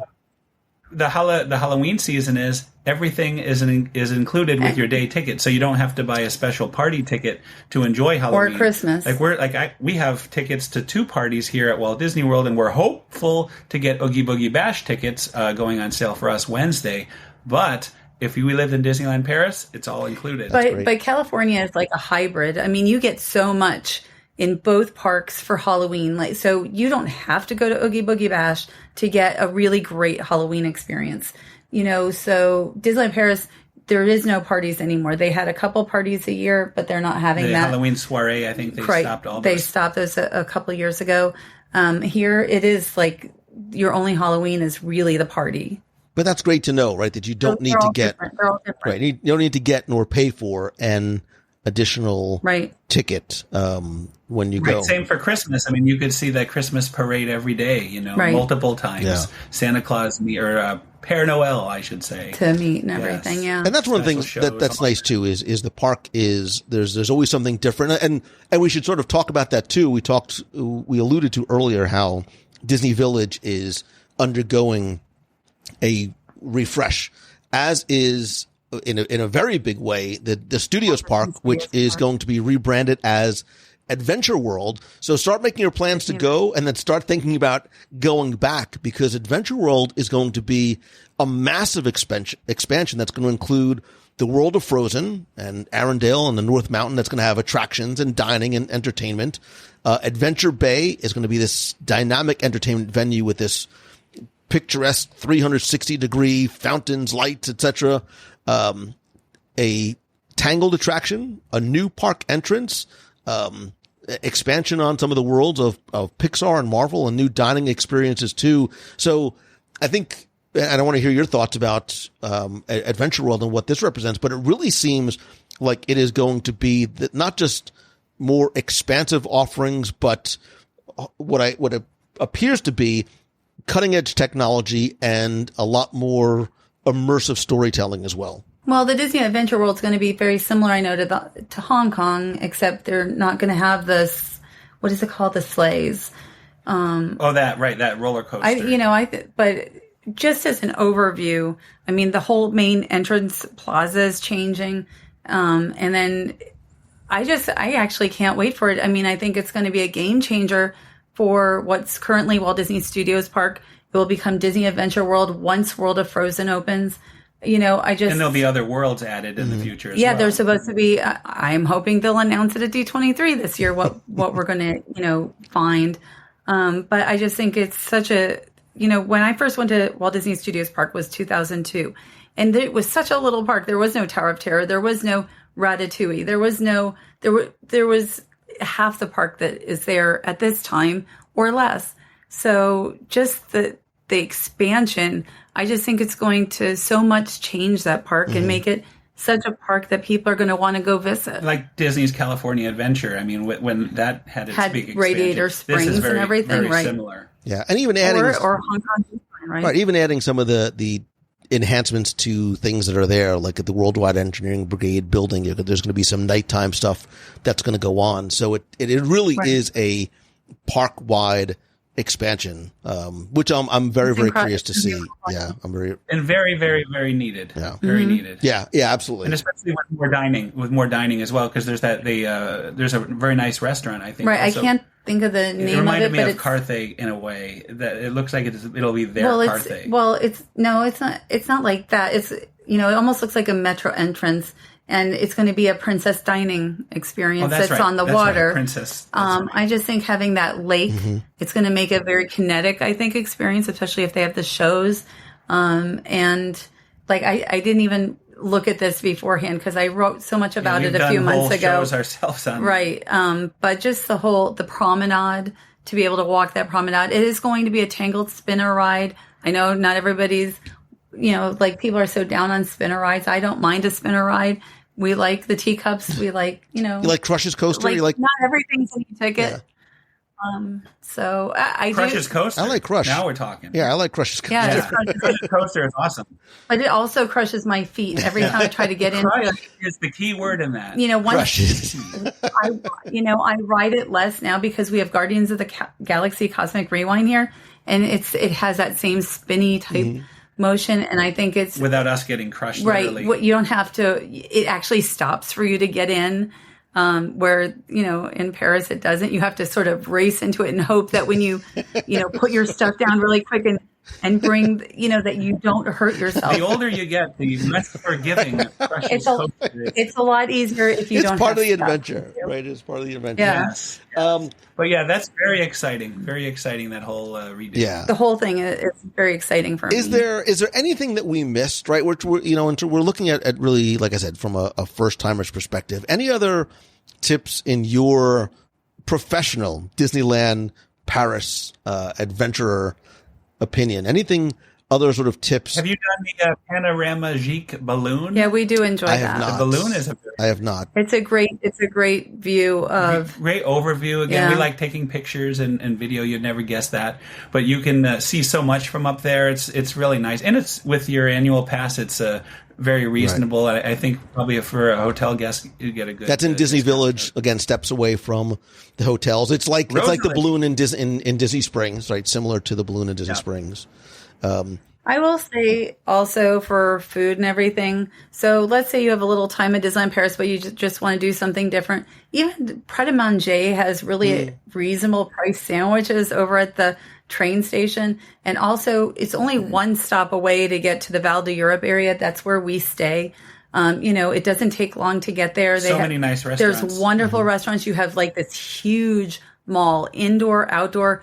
Auchan is going to be like the biggest grocery type of store that you've like ever been to. They even have now the little next door. So you have the little next to the big Auchan.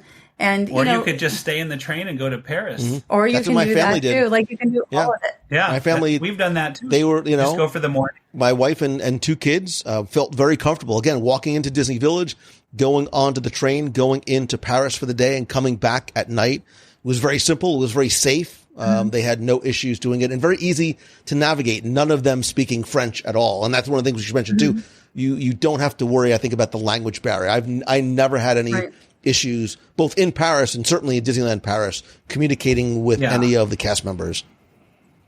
If you are going to take the train, I would recommend getting a Navigo card, which is a little card where you can add money. It depends how often you're doing it, too. Right, but if you're going to go enough, like you're staying a week, you get the Navigo, you can go to and from. It's good. You can buy a whole week for, how much is it? Like 35 it has to be Monday through Sunday. Like no, that. It was like, I think it's like 27 euros or something. But, it's a good deal if you're Monday through Sunday. It has to be a certain dates, like research it.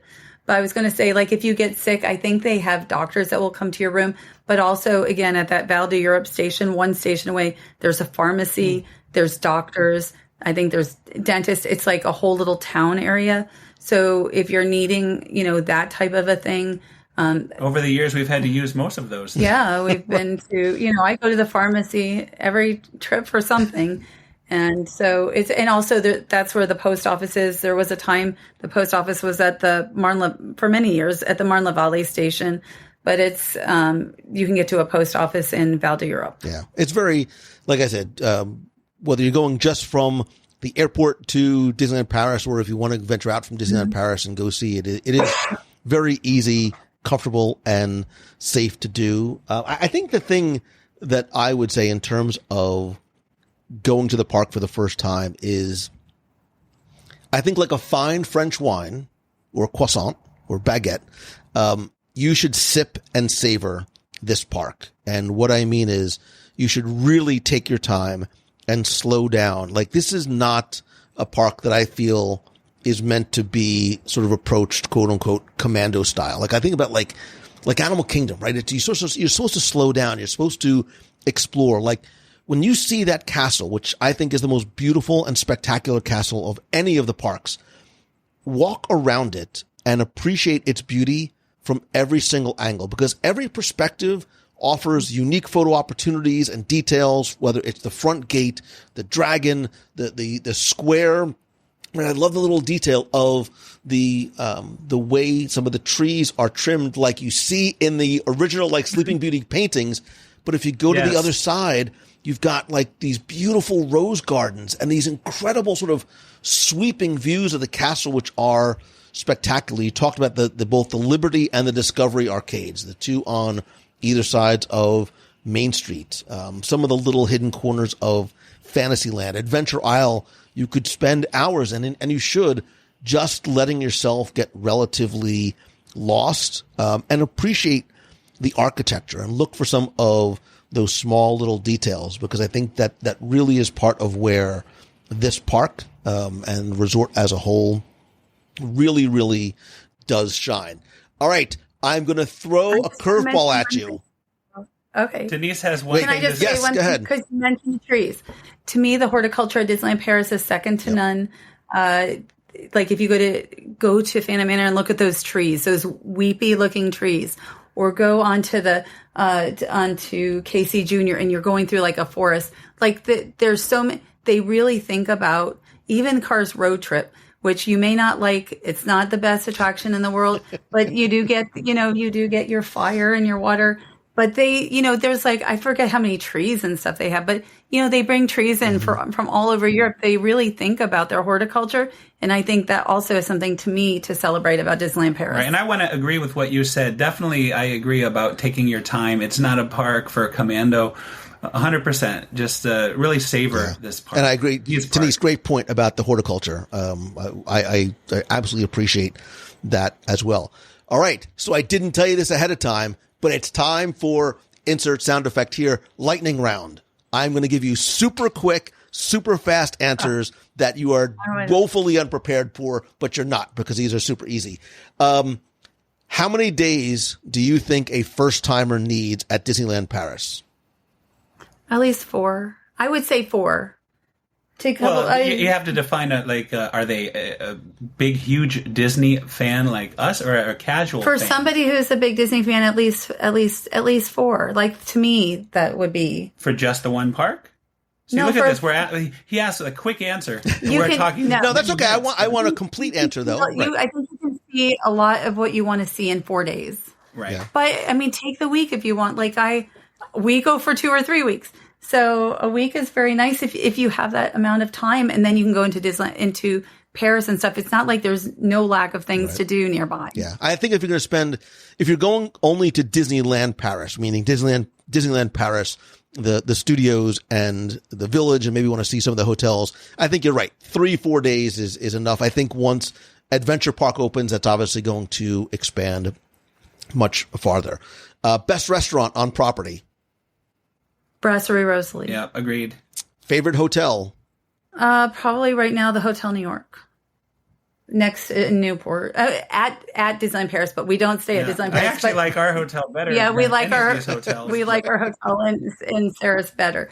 But for on property, I think Hotel New York and then Newport. When we stayed at the Disneyland Hotel, it was very early. It was the first day, so they had a lot of challenges. But they still have some challenges, and they say they're 5-star, but they're not a traditional, 5-star in that way. Yeah. But go ahead. First thing you do when you get to the parks, or favorite tradition that you have when you visit? Phantom Manor. That's usually our first ride of after a long, let's say we can't get into our hotel room. We've been up for 24 hours. We want to kill some time. What do you want to do? Let's go to Phantom Manor. That's usually what we'll do. And we'll go to Cowboy Cookout. It'll be Phantom Manor and Cowboy Cookout. Or Rosalie. Well, now Denise is hot on Rosalie. We'll fall asleep at Rosalie. Rosalie's paying Denise. Yeah. Big bucks. I wish. They should. They should fly me there, but they have no idea who we are. Yeah. We have so many days that we go into the park. So it just depends on the day that we're going in. Like if it's the first day of Halloween, we certainly have our traditions with that as well. Let me go. Wait, I want to quickly go back and answer the questions myself. I think the best restaurant, or my favorite overall dining experience, it might be Pim's. It's walled from a sentimental perspective, but overall it might be Pim's. Favorite I think Disneyland, the new Disneyland Hotel is spectacular. But I also really, really like the Art of Marvel. Every room is themed differently too. Mm-hmm. My first thing to do when I go, I think it's probably I don't think it's the first. If I would go back, I think the first thing I would do would be go see the dragon and then go see Phantom Manor. Yeah, that sounds very solid. Yeah. Can I ask, Lou, when you stayed at the Disneyland Hotel, what kind of room were you in? I was in a Cinderella themed room just off the main lobby, which was super convenient and it was gorgeous and it was huge. Sometimes if you go to Europe, you might see, it's like going to New York. The rooms are very small. Our room was huge. We had two, I think they were like queen size bed. There was like a little like couch and like desk area. Like it was a very large, very spacious and comfortable room. So it was really impressed. Yeah, I really like the standard room. I think I may prefer those standard rooms more. We were in the deluxe area when we stayed, and it was like 10-minute walk from the lobby to the room. We should have known when we found out we were going to the West Wing. That should have been our first clue to avoid the West Wing. Right. It was you couldn't get out of the hotel easily. Yeah, things have changed for the better. I think so, a little bit, hopefully. What was that? Go ahead. I will say one thing that I will give as a tip from this visit. We came from the London Paris Adventures by Disney, which, ended up being like 11 or so days with our pre-time, and then came over, a lot of the Disneyland Paris hotels don't necessarily have self-service laundry facilities. There is laundry service. Only one. Yeah, only one. And my wife went over, she took the laundry over there to get done, but I will say, and I don't know that they do this for everybody, and there's nothing special about us, but I thought it was a wonderful thing. So, which hotel is it? Was it the Newport? Cheyenne. The Cheyenne, which is a walk, especially if you're carrying laundry. It is a walk. When she went downstairs to ask, they brought her outside, and they had a car take her there, and the guy said, "Here's my card. When you're ready," like somebody from the hotel, like they have like little like vans and stuff. Those vans. They brought her there and brought her back. They didn't have it when we were there. Yeah. I thought that was really, really nice. And I don't know that they do that for like all the time, but I was very, very impressed from a service perspective. Yes. Yeah. The van is included. That was not there when we were there. The Cheyenne they're the only ones who have the laundromat. And at one point, I believe the Santa Fe used to have it. And I don't know why they have not added that on property to any other hotel. Made, many trips. I have been there many times, but in our hotel off property, they thankfully. Yeah, now we're at a place. That has one, so I'm very happy about that. Something to keep in mind. So you can send it, but you're going to pay for the service. Right. What's your favorite? We didn't even talk about this from a merchandise perspective. What's your favorite souvenir shop or merchandise location? I like the shop Chez Marianne at the Reading area. Yeah, that's a nice one. Because they often have like just really fun, like we have in the other room, the Bistro Chez Remy dish and the Bistro Chez Remy cup. But it also just depends. Well, Harrington's also. And Harrington's is very nice. So I think it's just nice to walk through the various shops because it just depends on any given time what they have. Right. But Auchan off property is my favorite to actually stock up. But in the parks, Chez Marianne is always a stop at least once. Yeah, I like Harrington's because they have little figurines and statues and some great little collectibles. Our friend Jeremiah was like, "Hey, as long as you're there, would you mind picking me up this, and this?" Because I had forgotten. I had enough room for his, and I didn't have enough room to get one for my. They had this cool little Phantom Manor, like this great, like heavy statue, and it was like $40. Like it wasn't even a lot. And if you look over Denise's head, you might see that statue. No, I don't know if you have that one. I see I see some cool stuff behind Denise's head. I have to come over and rifle through some of your stuff. But I also like on Main Street, the Storybook Store. They have some really cool souvenir books. I'm not a big merch guy, but they have a wonderful book about Phantom Manor with like all about the story and construction and like a fascinating book. And it was like $19, $20. Like that was the souvenir that I brought home for. I highly recommend. They also have one for Space Mountain, and they have one for Pirates of the Caribbean. I have all of them right behind me, right there. See, there you go. Jeff is the there's our cup. One of our cups. His audience is not visual, Denise. No, I'm just showing totally. We actually got. My daughter was looking for something for the dragon and found these very cool. And I'm not going to try and pronounce what the dragon experience is called in French, but these cool sort of Maleficent dragon mugs in the store, and they weren't expensive at all. Well, the ultimate, if you really want to give her the best Christmas present ever, and I'm sure she'll never listen to this, is they had a Kevin and Jody actual figurine of the dragon, a 3-piece version, just like you see it in the, and you could probably find that on this eBay place for big dollars. Now I hope she's not listening. Yeah. They had a jacket for kids that was very cool. Yeah, she couldn't fit. She tried. It was a little snug. That's a beautiful jacket. It's the one thing they didn't make for adults that all adults are going to want, and they made it only for kids. Which she tried. I don't understand. She's little, but she wasn't that little. That's too. What's the best place to relax in the park? If you just want to get off your feet and watch the world go by, what's the best place to relax? Well, one of the best places is where you were talking about, in that little place in Frontierland, where you can sort of look out. It's what is that called? The Last Chance. Last Chance is not bad. No, but we like over by Dumbo. There's a little area. Oh yes, okay, that is definitely the place. So there's a little. And there's not just one place. But the one by Dumbo is great because nice. Nobody goes there, and you can hear the water from the water. There's the like Dumbo a little waterfall. sitting area over there, and it's someplace we really like. Yeah, sometimes I'll go there for like an hour and just relax, get out. If your feet, you've been on your feet all day, it's a great place to kind of catch up on things with your phone, and just the atmosphere is really nice. There's a great little quiet energy in that part of Fantasyland, and when I went over at one point, it was closed. The Toad restaurant has sort of like an elevated outdoor seating area that you get like this really nice view of Fantasyland. Yeah. Anytime after like 3:00 when that restaurant closed. Did you dine there? I did not get a chance to dine there.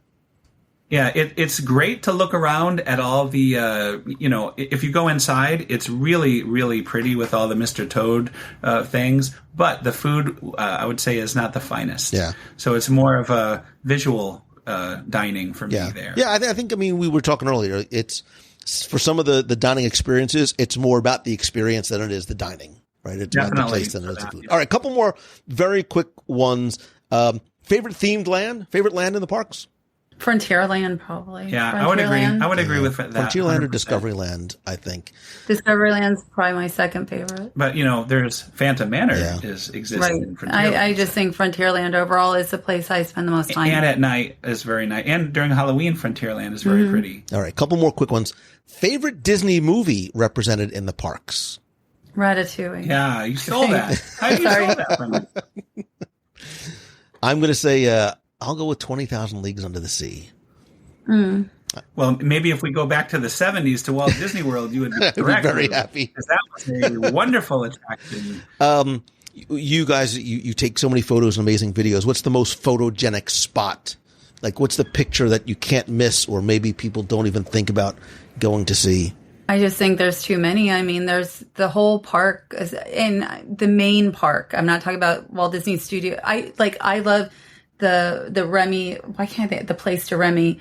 Like, is such a beautiful area with their fountain and everything. But once you get into Disneyland Park, like everything is photogenic there. So I like to go to the left-hand side of the castle, almost where the second door is to where the dragon is. And if you look up, it's a beautiful view and they have these trees that are kind of like squares, and it's just a unique angle. And I love taking that. I forget every year that I already do it, but then I do it again every year, multiple times sometimes. There's a little shop near the castle that Max showed us that one time. Oh, yeah, inside. That is so beautiful. Yeah, right. There's so many beautiful places, and you can just go into stores. And we take way too many castle I also pictures. like the Christmas shop under the castle. Where do you take the most pictures, he's asking? Where do you take the most pictures? I take them. It depends, because like in January it was snowing. So, we took pictures everywhere. And during Halloween, you take the most pictures, like anywhere there's Halloween stuff, like Main Street and Frontierland. Yeah. So, what about you? Where was your number one photo spot? I really like on the side of the castle, on the Discoveryland side, sort of as you're approaching. There's like that little walkway that sometimes closes. You approach that courtyard and stage area where you really get this sweeping view of what looks like, a forced perspective walkway, and you have the roses in the foreground. The other thing I think is a cool picture that sometimes people overlook, and forgive me that I can't remember the name of the shop, the Snow White and the Seven Dwarfs themed shop. If you walk in, before you get into the shops proper, there's like this little outdoor scene of the exterior of the cottage with all the little critters. Yep. Yeah, we so love beautiful. That, and it's very missable. Like as you very really missable. A hidden gem. Yeah, and you just need to go into all of the shops and look around, and just into every little place, because it really is just like Paris. Like to me, Disneyland Paris is like art, and everything wherever you go, it's like art. And yeah, I do love that area. Like when you're looking up at the castle, and we take so many pictures from that one angle, when you're looking up at the castle and you've got those trees and the hill, and it's just so beautiful there. Yeah. All right, if you could snap your fingers and go to Disneyland Paris right now and do, see, or eat one thing, what would it be? So do, see, or eat? Right. So you can snap your fingers and do, see, or eat one thing at Disneyland Paris. So you can either have a snack or ride a ride, or like, what's the one thing? And then boom, you got to snap back. Well, I would want to see the Disney Electrical Sky Parade. Even though we've seen it many times, I think that's one of my favorite. I love that. It's really hard to just choose one thing. But Rosalie, to eat, like you could eat there and then go see the. I'm going to call Rosalie and be like, "You guys owe us." I'm going to eat it. I'm going to eat at Brasserie Rosalie. Nice lobster, full lobster. Ride Phantom Manor and do the Electrical Sky Parade.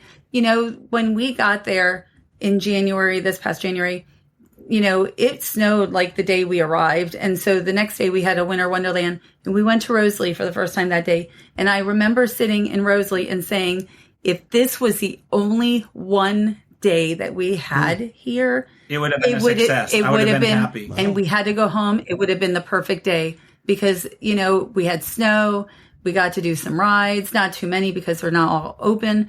And just to sit there in this beautiful new restaurant with such amazing French-inspired food, to me, was a perfect day. Lou, imagine Big Thunder with full snow on the ground. Wow. Like a winter wonderland on Big Thunder. But it wasn't open that day. Yeah, that's probably beautiful. It was amazing. Yeah, I think for me, I was going to say ride Phantom Manor because I just love, I would ride Phantom Manor and take my time. I'd go through the full queue. Like, I love that. You know what I love about Phantom Manor? It's a total throwaway. And if you have Premier Access, you sort of miss it. There's that tiny little gazebo outside that has that music box version of the score, which I think is hauntingly beautiful. And especially if you go like on an overcast day, like it feels so cool there. Yeah. All right. That's like the Haunted Mansion holiday music. Yep. I think that that what you're talking about. I love that also. Many times we'll go there at night when there's. I have been the only one. I'm not a soul to be seen. And hearing that little score as you're walking through into the darkness, it's actually very spooky and very awesome. I love that. Well, when the three of us go back this winter for our follow-up research trip, we will have to go and frolic through the parks together. My last question for the two of you is, when people want to learn more about not just Disneyland Paris, but Walt Disney World and the other Disney parks, where can they find all of the incredible goodness that you guys have been sharing literally for decades? Ladies first, Denise and Jeff. You mean are you talking about just to say like on our website? Where can they find your website, social, phone number, home address, whatever you want to share? Don't call me. Don't come to the house. Just at mousesteps.com. And then we also have the YouTube channel. We have the 1 million subscribers now. And Mouse Steps Instagram, Mouse Steps Threads, Mouse Steps Twitter. All of it. And Jeff, you're still just very quickly. Oh yeah, yep. You've been doing Jeff Lang DVD since like before DVDs were like the day DVDs were invented. It was Jeff Lang. Right. But he's also have a Mouse Steps, so. That's right. I mean, that's still there, but I haven't done anything new since 2019. So it's more of, That's always how I'm going to know you, Jeff. It is always how I'm going to know. And listen, I have a box full of Jeff Lang DVDs. So you can find them on eBay. No, I'm kidding. I will never part with those.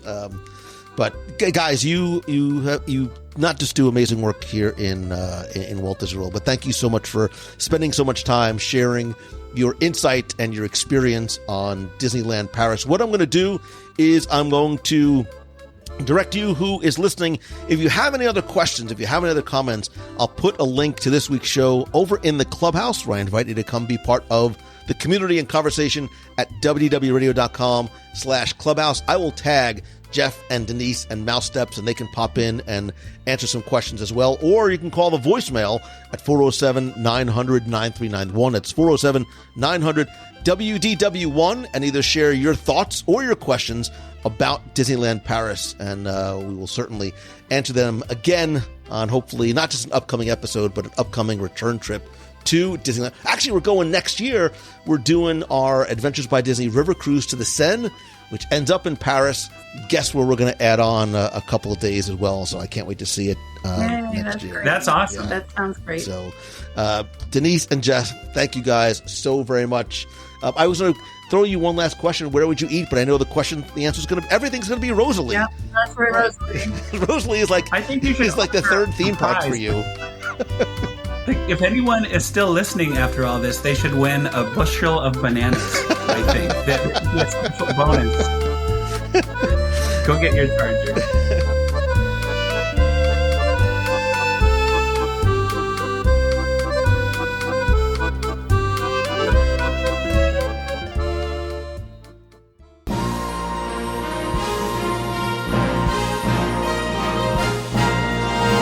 It's time for our Walt Disney World Trivia Question of the Week, where you can test your knowledge of Walt Disney World history or see how well you pay attention to the details of what you see, hear, remember, maybe even have tasted. And if you think you know the answer, you can enter for a chance to win a Disney Prize package.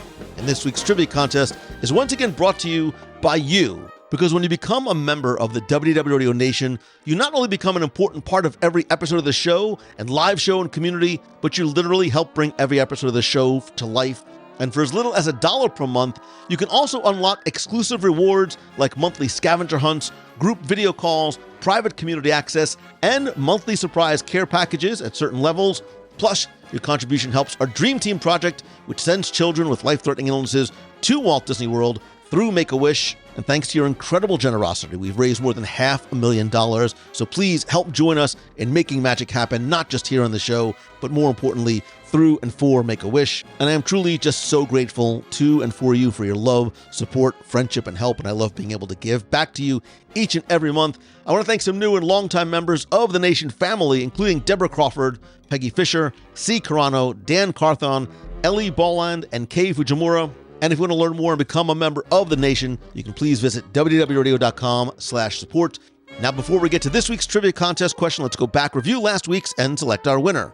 Now, last week's trivia contest was all about Lookout Key at Lighthouse Point, but your question was more about Castaway Key, because I asked you to tell me to name a full-length motion picture that was filmed on Castaway Key. And I was very intentional in the way I phrased it, because I said name a full-length motion picture, meaning there was more than one. And as expected, you over-delivered. Many of you gave both of the answers, which were, of course, Splash, the 1984 film featuring Tom Hanks and Daryl Hannah, and the beach where Tom Hanks' character, Alan, first encounters Madison is on the former Gorda Cay in the Bahamas, which is now known as Castaway Cay, the private island of Disney Cruise Line. And Splash was not the only major motion picture filmed there, because part of Pirates of the Caribbean, Curse of the Black Pearl, was filmed here as well. If you got either or both of those, congratulations. Thank you for entering. And I took all the correct entries, randomly selected one.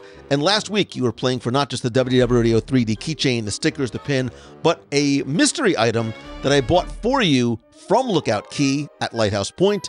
And last week's winner, randomly selected, is Aiden McGarry. So Aiden, congratulations. I'll send your prize package out to you right away. And if you played last week and didn't win, that's okay, because here's your next chance to enter in this week's Walt Disney World Trivia Challenge. So I always say at the beginning that each week's trivia contest question is about what you see, hear, taste, or remember. So let's have some fun, shall we? Where in Walt Disney World can or could you hear this?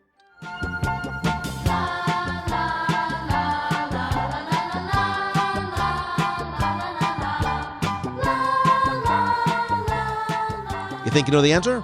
If so, you can go to WDWRadio.com, click on this week's podcast, use the form there. You have until Sunday, June 30th at 11:59 p.m. Eastern to enter. And this week, you're once again going to play for the keychain, the stickers, the pin, and a mystery item that may or may not also be from Lookout Key. Or maybe it's from Tiana's Bayou Adventure.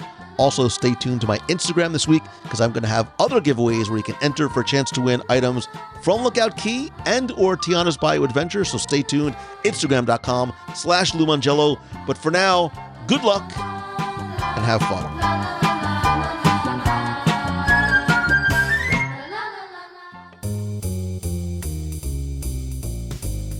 That's going to do it for this week's show. Huge thanks once again to you for listening, for subscribing and tuning in and being part of the community and conversation. And again, I'd love to hear from you. What's the first thing you want to or will do, see or eat when you visit Disneyland Paris?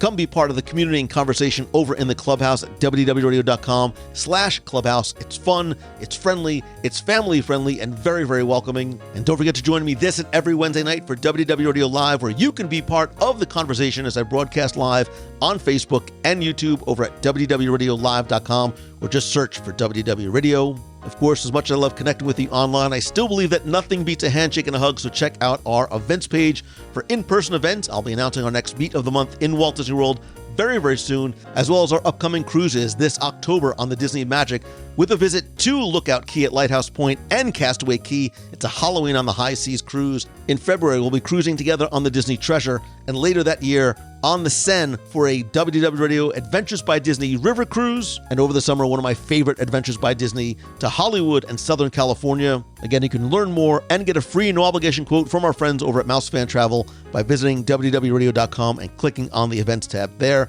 Speaking of Mousefan Travel, if you're going to any of these destinations, including but not limited to Disneyland Paris, please visit mousefantravel.com. No matter where you want to go, they are my trusted partner for more than 17 years, and the incredible Mousefan Travel Advisors will not only treat you like family, but they help handle the planning so you can focus on making memories and just having fun. They offer free vacation planning services with more than 20 years of experience. So please visit mousefantravel.com for a fee-free, no-obligation quote, and tell them Lou sent you. And finally, once again, thank you from the bottom of my heart. I am grateful to and for you every single day.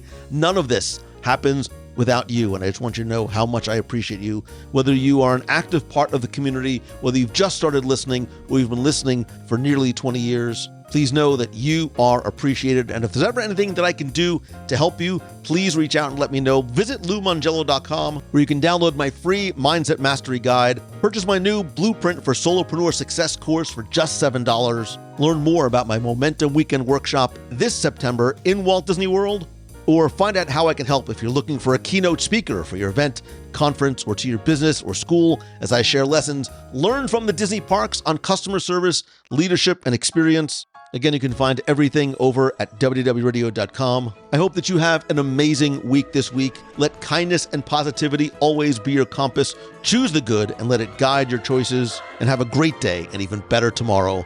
I love you. I appreciate you. See ya. Hey Lou, it's Patrice Roberti from Metro Boston. So I was listening last night to the YouTube from Wednesday night. I heard it last night. And I heard you say something in the beginning that I couldn't believe, so I just played it again on my laptop. You said that people say to you, what's your exit strategy? Those people don't know you very well. You have loved Disney since you were 3 years old. If you've loved it that long, there's basically no chance that you're going to stop. You said you're going to do it until you don't love it anymore. I can see you with your great-great-grandchildren. Lifespans are increasing. I can see you introducing your great-great-grandchildren to Disney someday and loving it just as much as you do. And you always say that you're grateful to us, but the way you share, obviously, your enthusiasm and your outstanding, deep knowledge of the parks and the company and how it gets put together, you're going to be doing it forever. You are definitely a lifer. Thank goodness that you are, and you have found such a great way to share it. I appreciated it, and I think many people do. So good for you. And you know, you say you appreciate the people listening to the show, your friends, but they appreciate you too. Take care.